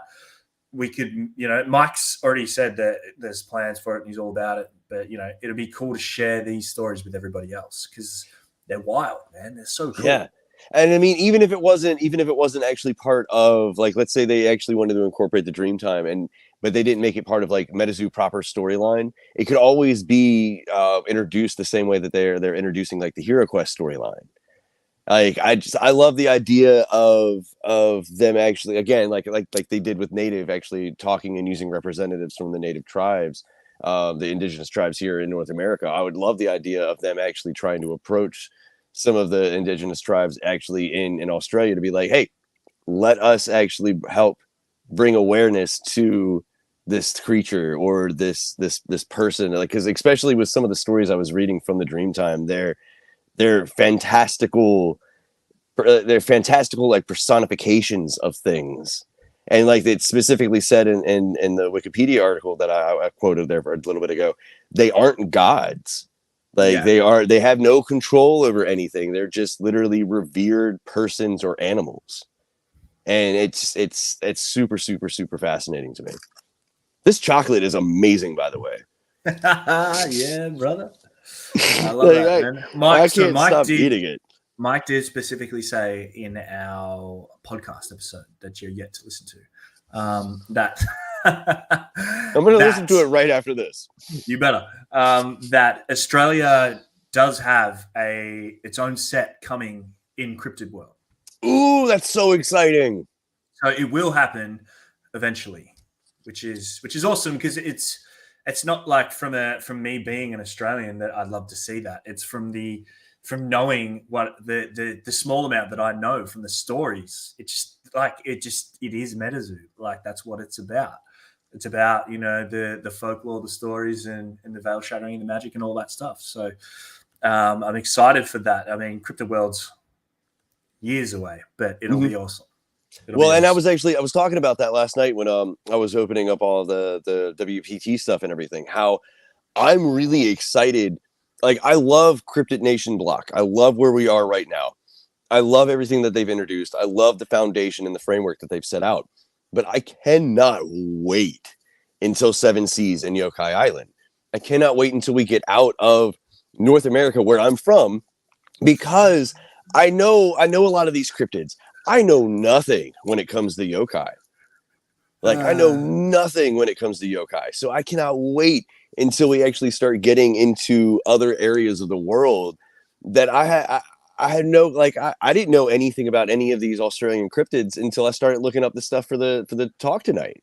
You're probably wondering why I'm laughing. And it's because if you'd listened to the podcast episode with Mike, I chat about. I'm never gonna hear the end of that. I chat about Seven Seas, man, because I, like you, am so pumped for that set. And Mike explicitly says, he's like, I think Seven Seas is going to be my favorite set that they'll ever release, because you know, we were talking about it as well. Like, I'd recently watched the Pirates of the Caribbean movies again, just on a whim. Like, the first one popped up, I watched it, and I was like, all right, let's watch them all. You don't realize how much, like, lore and folklore and stuff is in those movies. Like Blackbeard and his magic sword. You've got the Flying Dutchman. You know, Davy Jones' locker. All that stuff. You know, the Kraken. All these things. It's awesome. Like, I am so excited for Seven Seas. I can't wait for Seven Seas because of the pirates. Because where I'm from actually is the graveyard of the Atlantic. And so there's so many shipwrecks that actually were, like, Blackbeard actually had his base in this area, probably about, maybe I want to say like 30, 35, 40 miles away from where I live. Like, there's so much lore when it comes to that sort of stuff.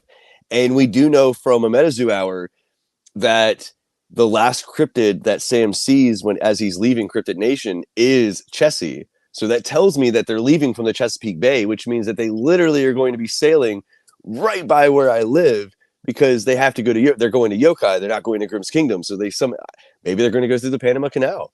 I don't know. If not, they're going to have to go through one of the coasts, one of the tips of either South America or Africa in order to actually get over to Yokai.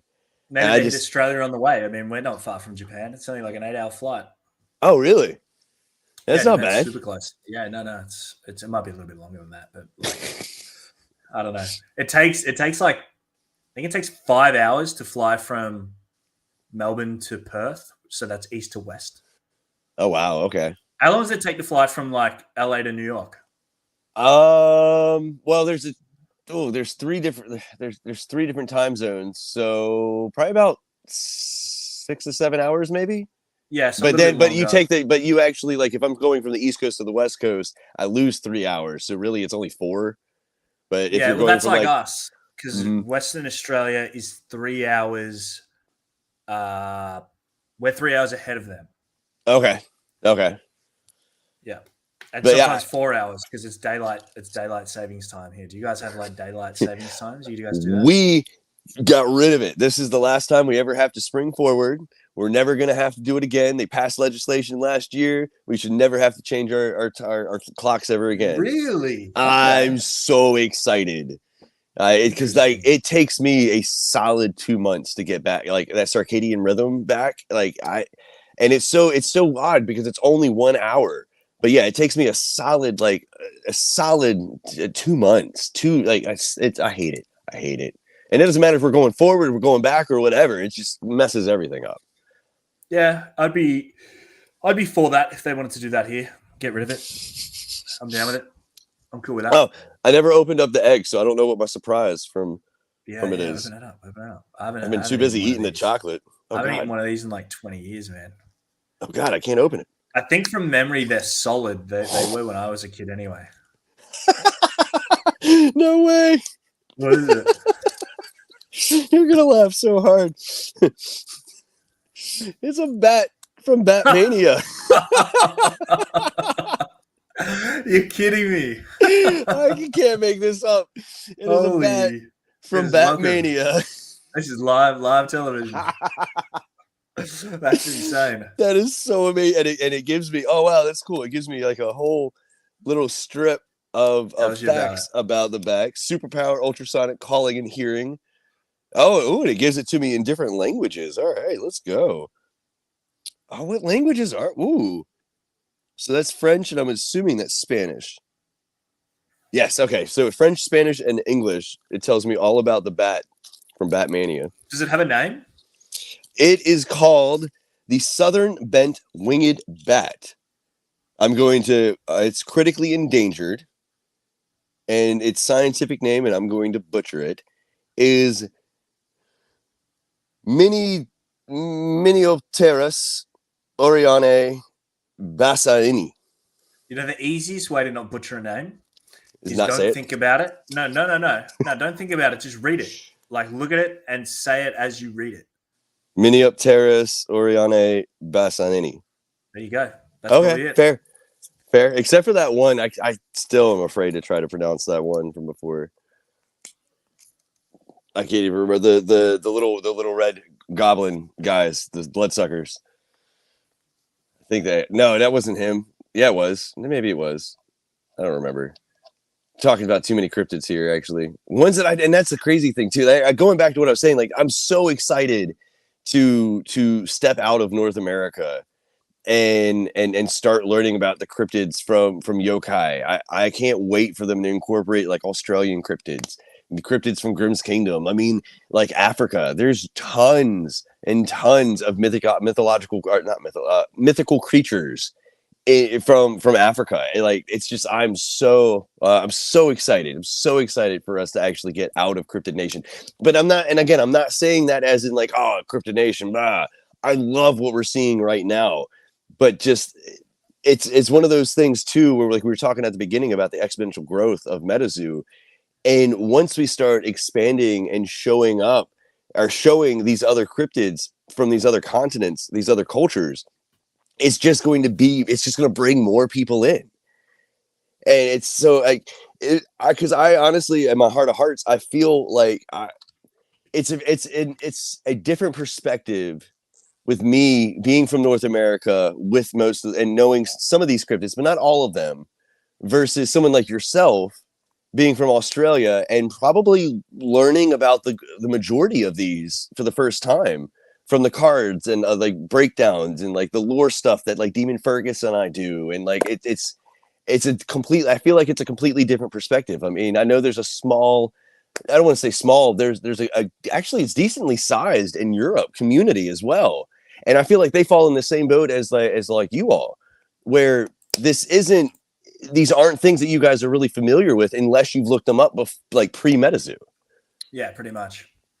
And that's sort of been like, I guess, one of the challenges. Like, you know, for you guys, the nostalgic factor is really easy because you're like, oh, the pink massive grease lagoon, whatever, is a local cryptid that somebody out there knows, you know, like for us down here, you know, other than like things like Grim Reaper and Bigfoot and Mothman, because a couple of movies, like Aussies don't really spring to it and go, oh, I know what that is. So, you know, the IP branding and stuff will help bring in newer people to the community, probably like, you know, younger, I guess, because it'll give them sort of something to latch onto in that respect. But yeah, seeing other things sort of pop up that we can relate to, obviously, is going to bring more Australians into it. It's just, and from any country, you know, like you see people in the UK and Europe talking about, oh, we want this and we want that. And I'm like, yeah, I want that too.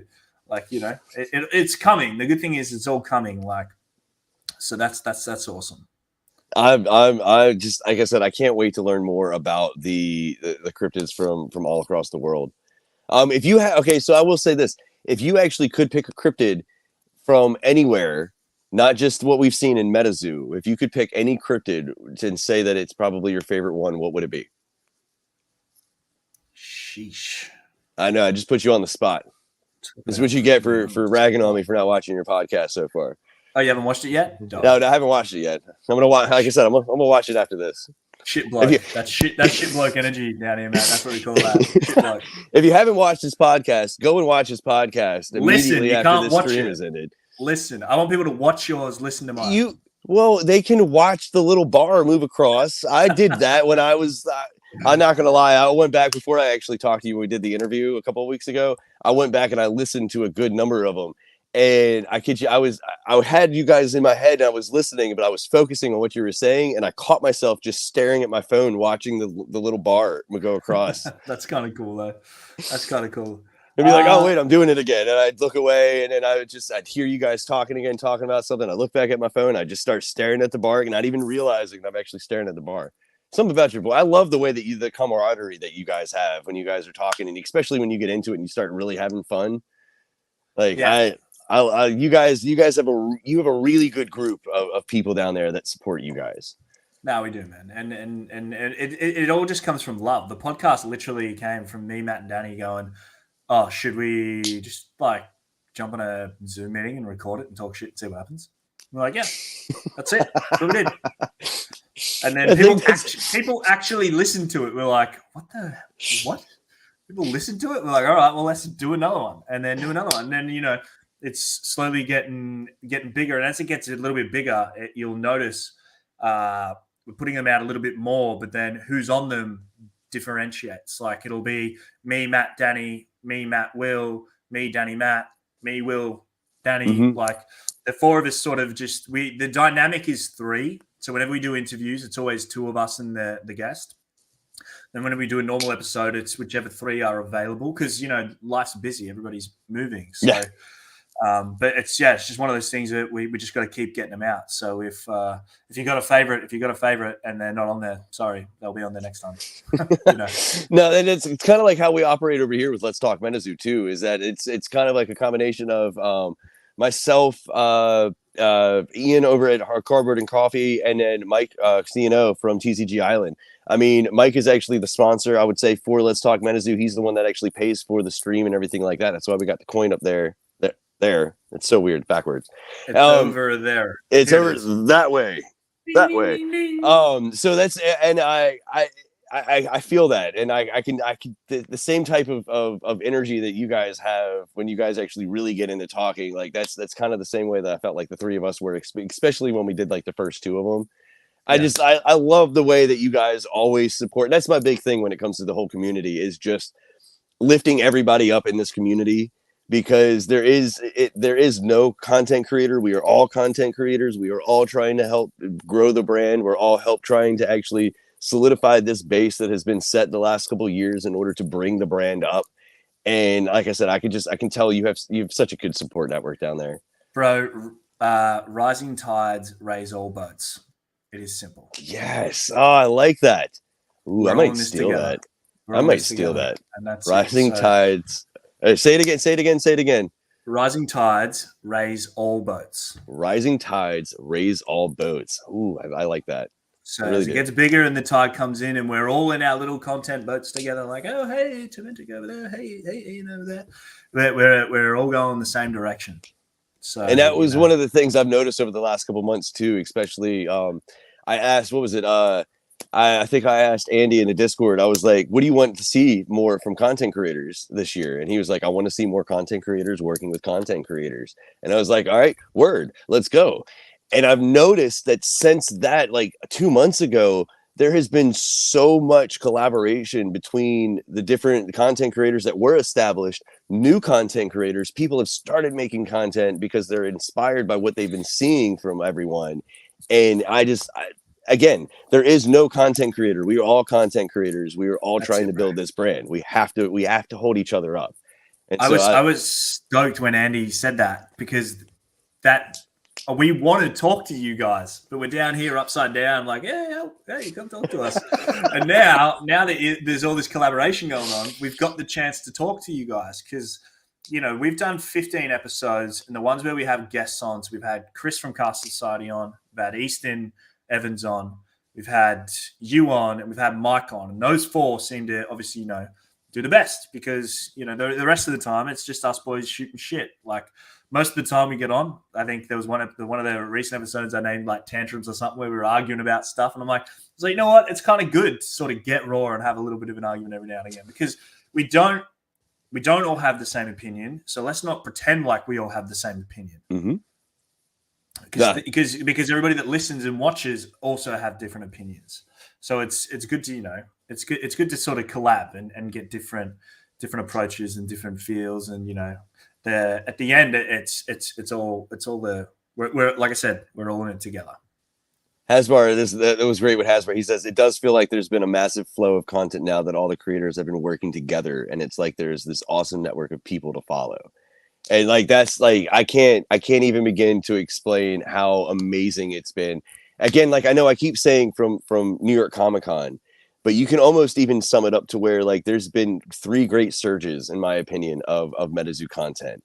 And it was when the Kickstarter stuff came out originally. And then the next big surge, in my opinion, was New York Comic-Con last year. And then the next big surge was literally about a month and a half, 2 months ago, when everybody started making content and started working with everybody. And it's interesting if you look at it that way, because the time lapse in between those jumps is getting smaller and smaller and smaller. And I see another really big jump coming up probably sometime after the Earth Tower.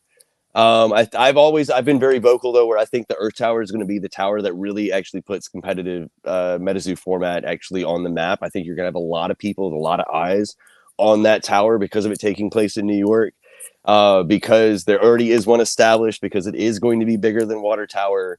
Like I think the Earth Tower is going to be the event that really puts the towers format on the map. I'm so jealous, bro. Fucking 10,000 miles away.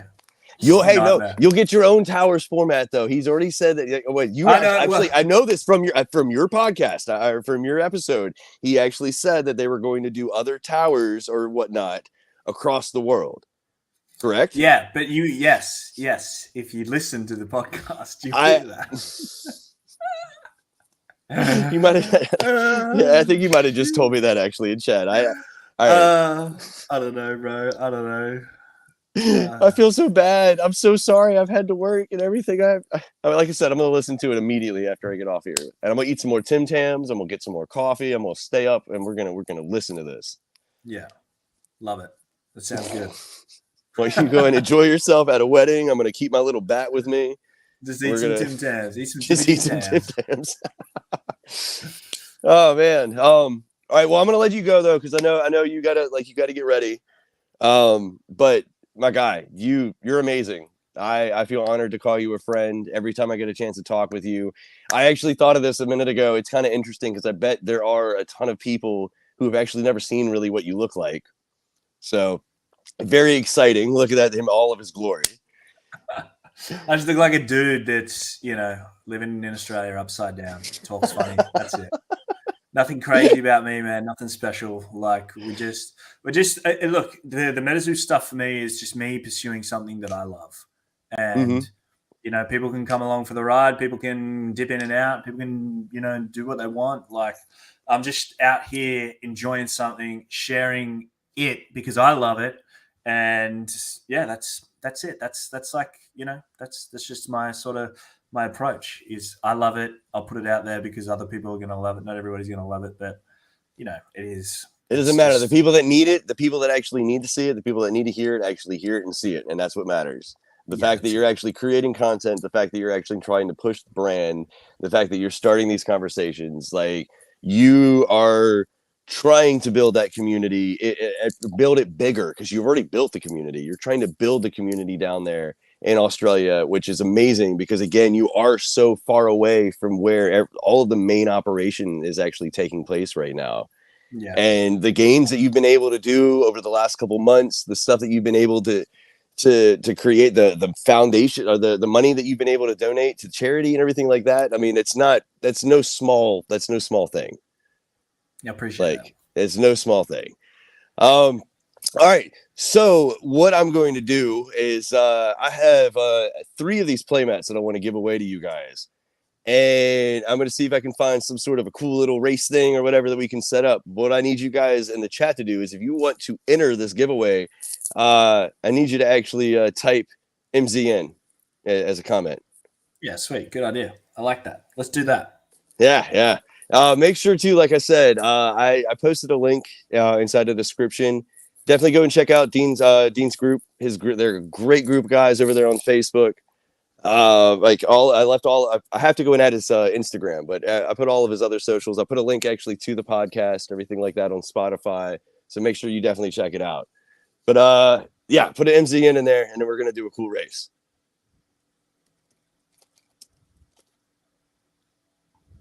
I gotta find a cool race.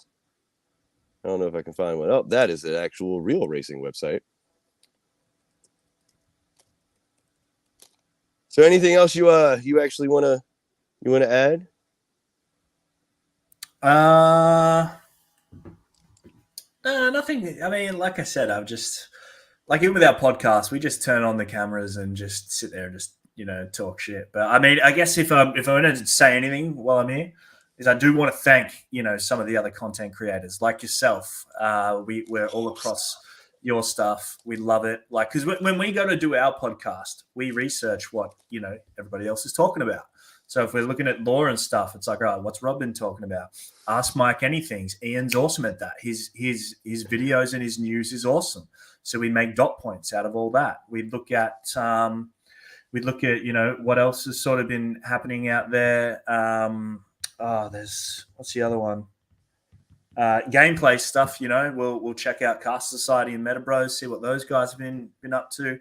And as this is all sort of growing, the best thing is learning about all these other content creators. Like I subbed to Demon Fergus the other day after Harley interviewed him. Like, I'm learning about more content creators and learning about, what other people are out there actually doing. And it's just awesome. Like you said, it's just a community of content sort of creators, and we're all doing something a little bit different, but it's good fun.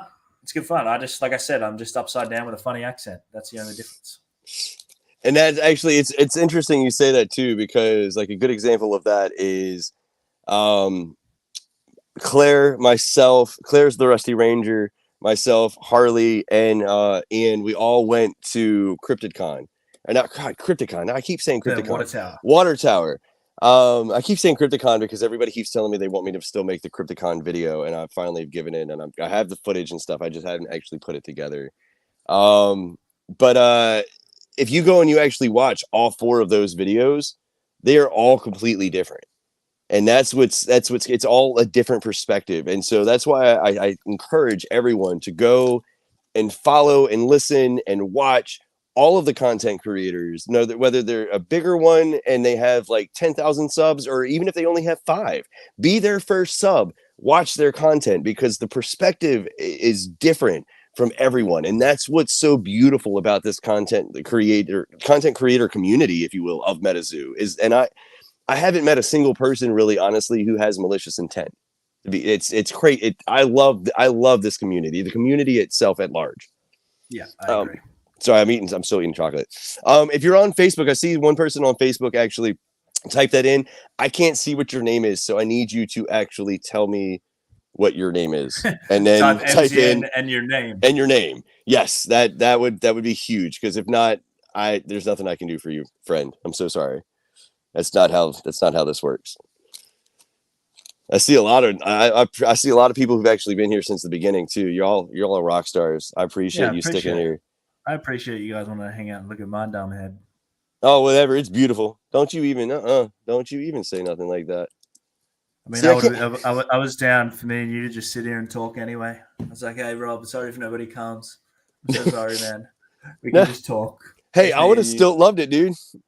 Yeah, same. I would have loved it. I would have been like, dude, all right, so we can talk about how you been. We haven't seen anything. How's the family? I could have at least eaten lunch, man. So I do intermittent fasting. So I only eat between 12:30 and 8:30 every single day. And I've been up since 5 a.m. and it's almost 2 o'clock and I still haven't eaten anything. I'm starving, bro. Oh my God, dude. You're supposed to go stand too. You got a wedding to do. I'm not doing a wedding. I'm not in the wedding. I'm just going to go to the wedding. Oh, you're making it out like you were the best man. You had to be there, stand up the entire time. That's what you were. Nah. I get to go enjoy it, but I still got to be there. It's a childhood friend of mine. So. Oh, nice. Well, give him make sure to give him a big old hug for me. Just tell him that Turmentic, the American, this is from him. Happy wedding day. Yeah, I will. He'll be like, "What'd you do today?" I'll be like, "Man, you have no idea. I spoke to like the most famous person in MetaZoo. It's crazy. That's not true at It's been a all. wild week, man. It's been a wild week. Hey, remember when It we has spoke been on? a wild week, though. I will say that it's been a wild week with the spoilers and everything like that. All the interviews it has been a wild week. It has been. It has, and I'm still taking credit for getting you to 1,000 subscribers. Remember? I mean, that's fine. You can claim whatever you want, my man. I'm just stoked. I'm only like 290 hours away from being able to monetize the channel too, which will help because I'll be able to actually sustain it with the product to open more and stuff. So I'm stoked. Does it really take that long to get there? Because like, It's different. It's 1,000 subs and then 4,000 viewing hours. And right now I'm sitting right at 3,690 viewing hours. So if I go to your channel 790 and go play all videos on repeat and just left it on, does that count? Well, what it would do is it would honestly probably count those hours the first maybe two that you went through to watch them. But after a while, it's like, I see what you're doing. And to use as an IP like tracker to be able to be like, nope, sorry, these don't count no more. Which is crazy, though, because once a channel's monetized, watch hours aren't a thing. It's all based off of views and likes and clicks on the ads and stuff like that. So it's so crazy to me that YouTube specifically focuses on watch hours when watch hours don't do anything once you're monetized. Yeah, because I'm gonna start my own YouTube channel this year as well. I can't wait. I hope you guys start doing the podcast live. I can't wait to watch them.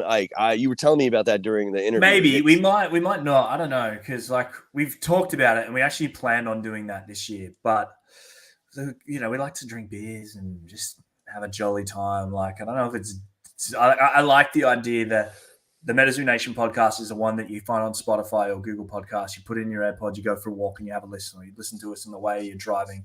I don't really want people to necessarily watch that. I want you to listen to it. That's the way we talk. We're talking like as if we're just having conversations, like you would, So I kind of like it like that. I don't know. I'm toying with a few things. I'm more talking about like my live streams because I run so many live streams, but they're all on Facebook.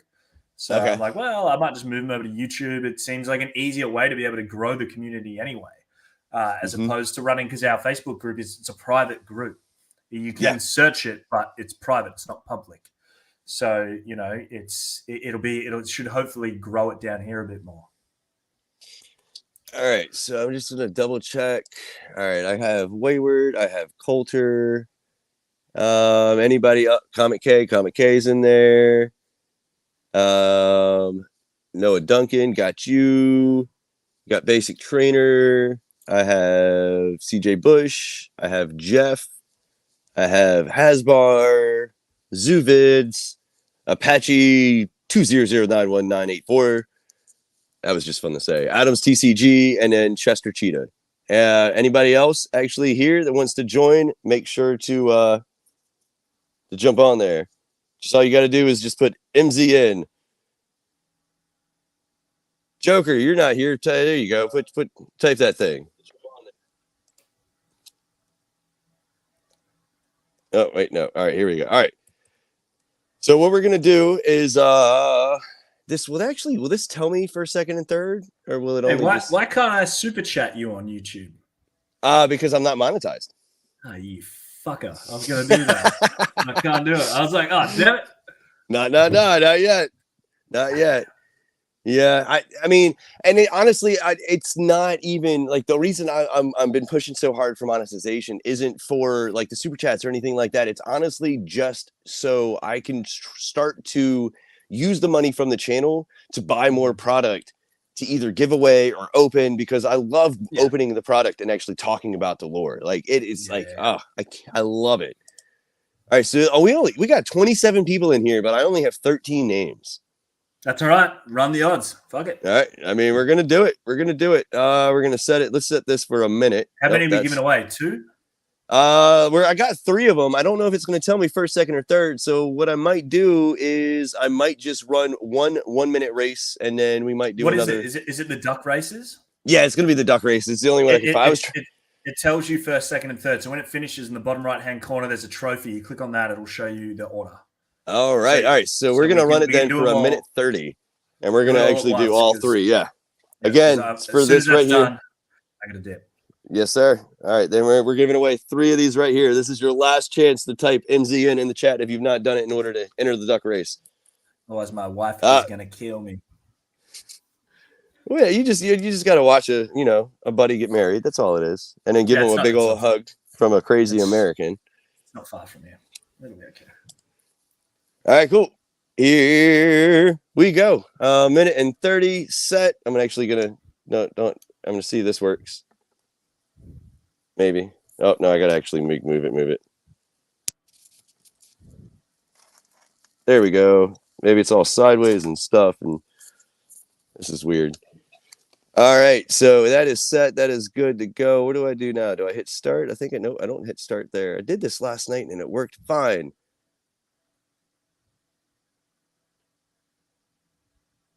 That's an ad. I think that is an ad as well too. Okay. Oh no! Did it just get rid of my list? I hope it didn't get rid of my list. I should have saved that. It got rid of my list. Oh, I'm so bad at these things. Rookie. I'm so bad at these things. Oh, listen to you. All right. I got this. This is gonna be quick. This is gonna be super quick. Tell everybody a joke. Quick, man. What's blue and black and quacks?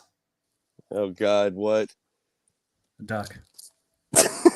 Are you serious? Yeah, bro. Don't do that to me now. Don't do that to me. All right, Zoovids, got you. I'm gonna make sure to actually to copy it this time because I'm such a rookie when it comes to actually doing this stuff on here. I got it to work last night though. That's what's so frustrating. We gave away. I don't even remember what we gave away. Oh, we gave away the jersey actually from the water tower, and I believe Kesey actually won that. Did I win anything? I couldn't hang around. No. Kesey was she was the one that actually won it, and it was great too because like I kid you not those were my favorite matches. Was against her at the water tower. Just those were my favorite matches. So I apologize, everybody here. See, this is why I need a CNO because he knows how to do this. Why do you keep calling him CNO? Because his last name is CNO. Yeah, CNO. CNO. So CNO. Yeah, but don't you pronounce it like CNO? I mean, yeah, but I mean, I don't know. Everybody, it's CNO? Yeah. CNO? I don't know. I just that's just what I thought it was. I thought it was like CNO, not CNO. That really sounds like insane. It's like literally that, like literally CNO. Yeah. Yeah. All right. God, Rob. Oh God. Okay, here we go. I think that's everybody. All right, cool. We're gonna do this, and we're going to copy it. There we go, just in case everybody's watching me sweat. I'm sweating because I can feel my wife's eyes burning. Oh my God! All I had to do was hit set. I didn't hit set, and I hit one of the ads that are around there. All right, so yeah, total rookie over here. All right, so we got this right here. That's crazy. Look at that. And where do we go? We're gonna shuffle. We're gonna go shuffle and just hit start. Shuffle, and then start. So good luck. First, second, and third, baby. See if we can actually get the quacks. Man, how can the Mothman look like? I've still got that thing open for the prototype Mothman. Man, I can't wait to get my V-Day plushie. God damn.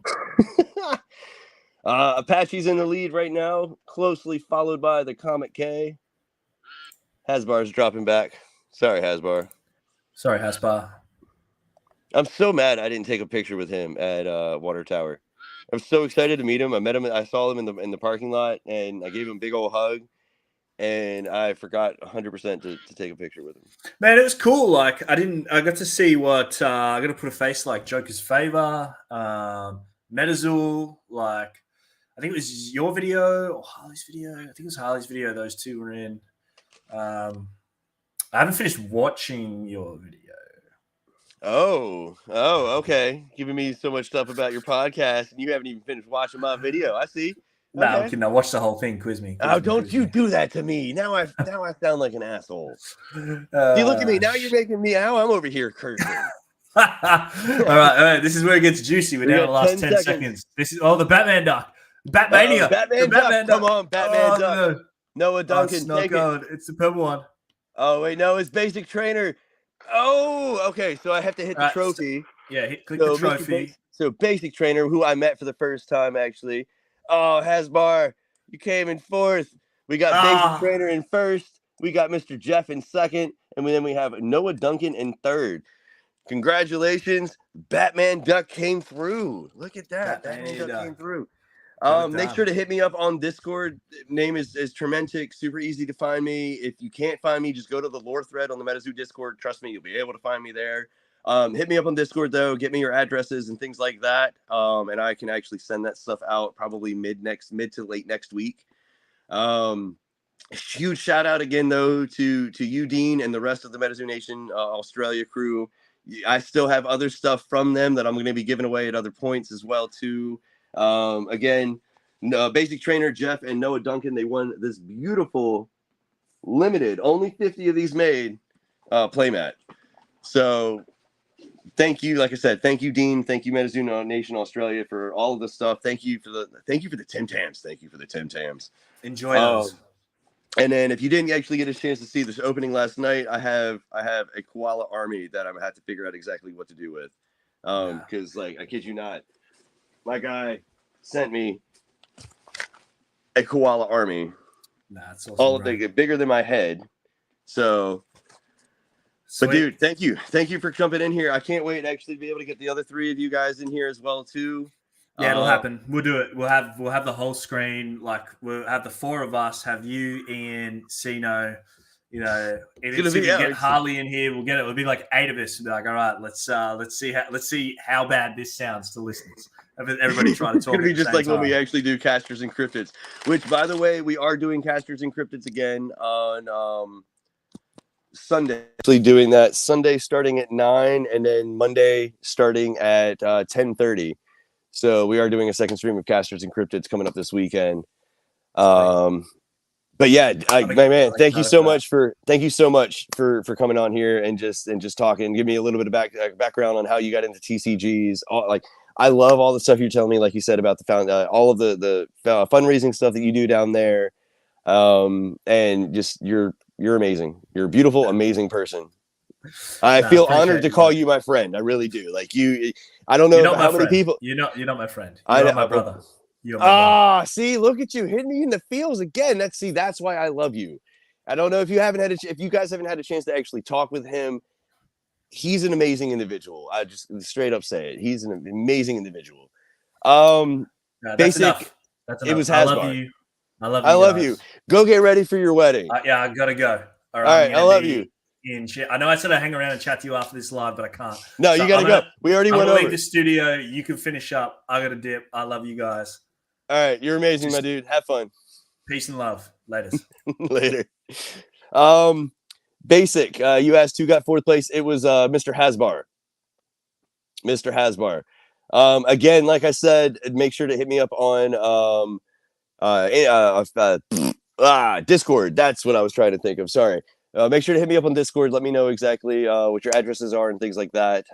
Basic Trainer, Jeff, Noah Duncan, again.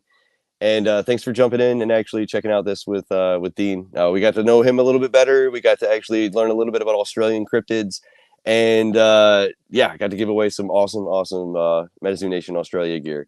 But my name is Turmentic. We're going to actually end this here on a high note. I'm going to take my bat and figure out what to actually do with my bat. And like I said, join us next on Sunday at 9 o'clock. We're actually going to be doing, like I said, a second stream of Casters and Cryptids. And then we're going to continue that same thing we did last time. We're going to continue that Monday at 10:30 p.m. Eastern time. And then I have a very awesome, huge interview coming up next Saturday, I believe, which I'll actually probably give out some more information about that this coming weekend. But you guys are amazing. Thanks for actually jumping in here. I appreciate every single one of you. And until the next time, have a wonderful day.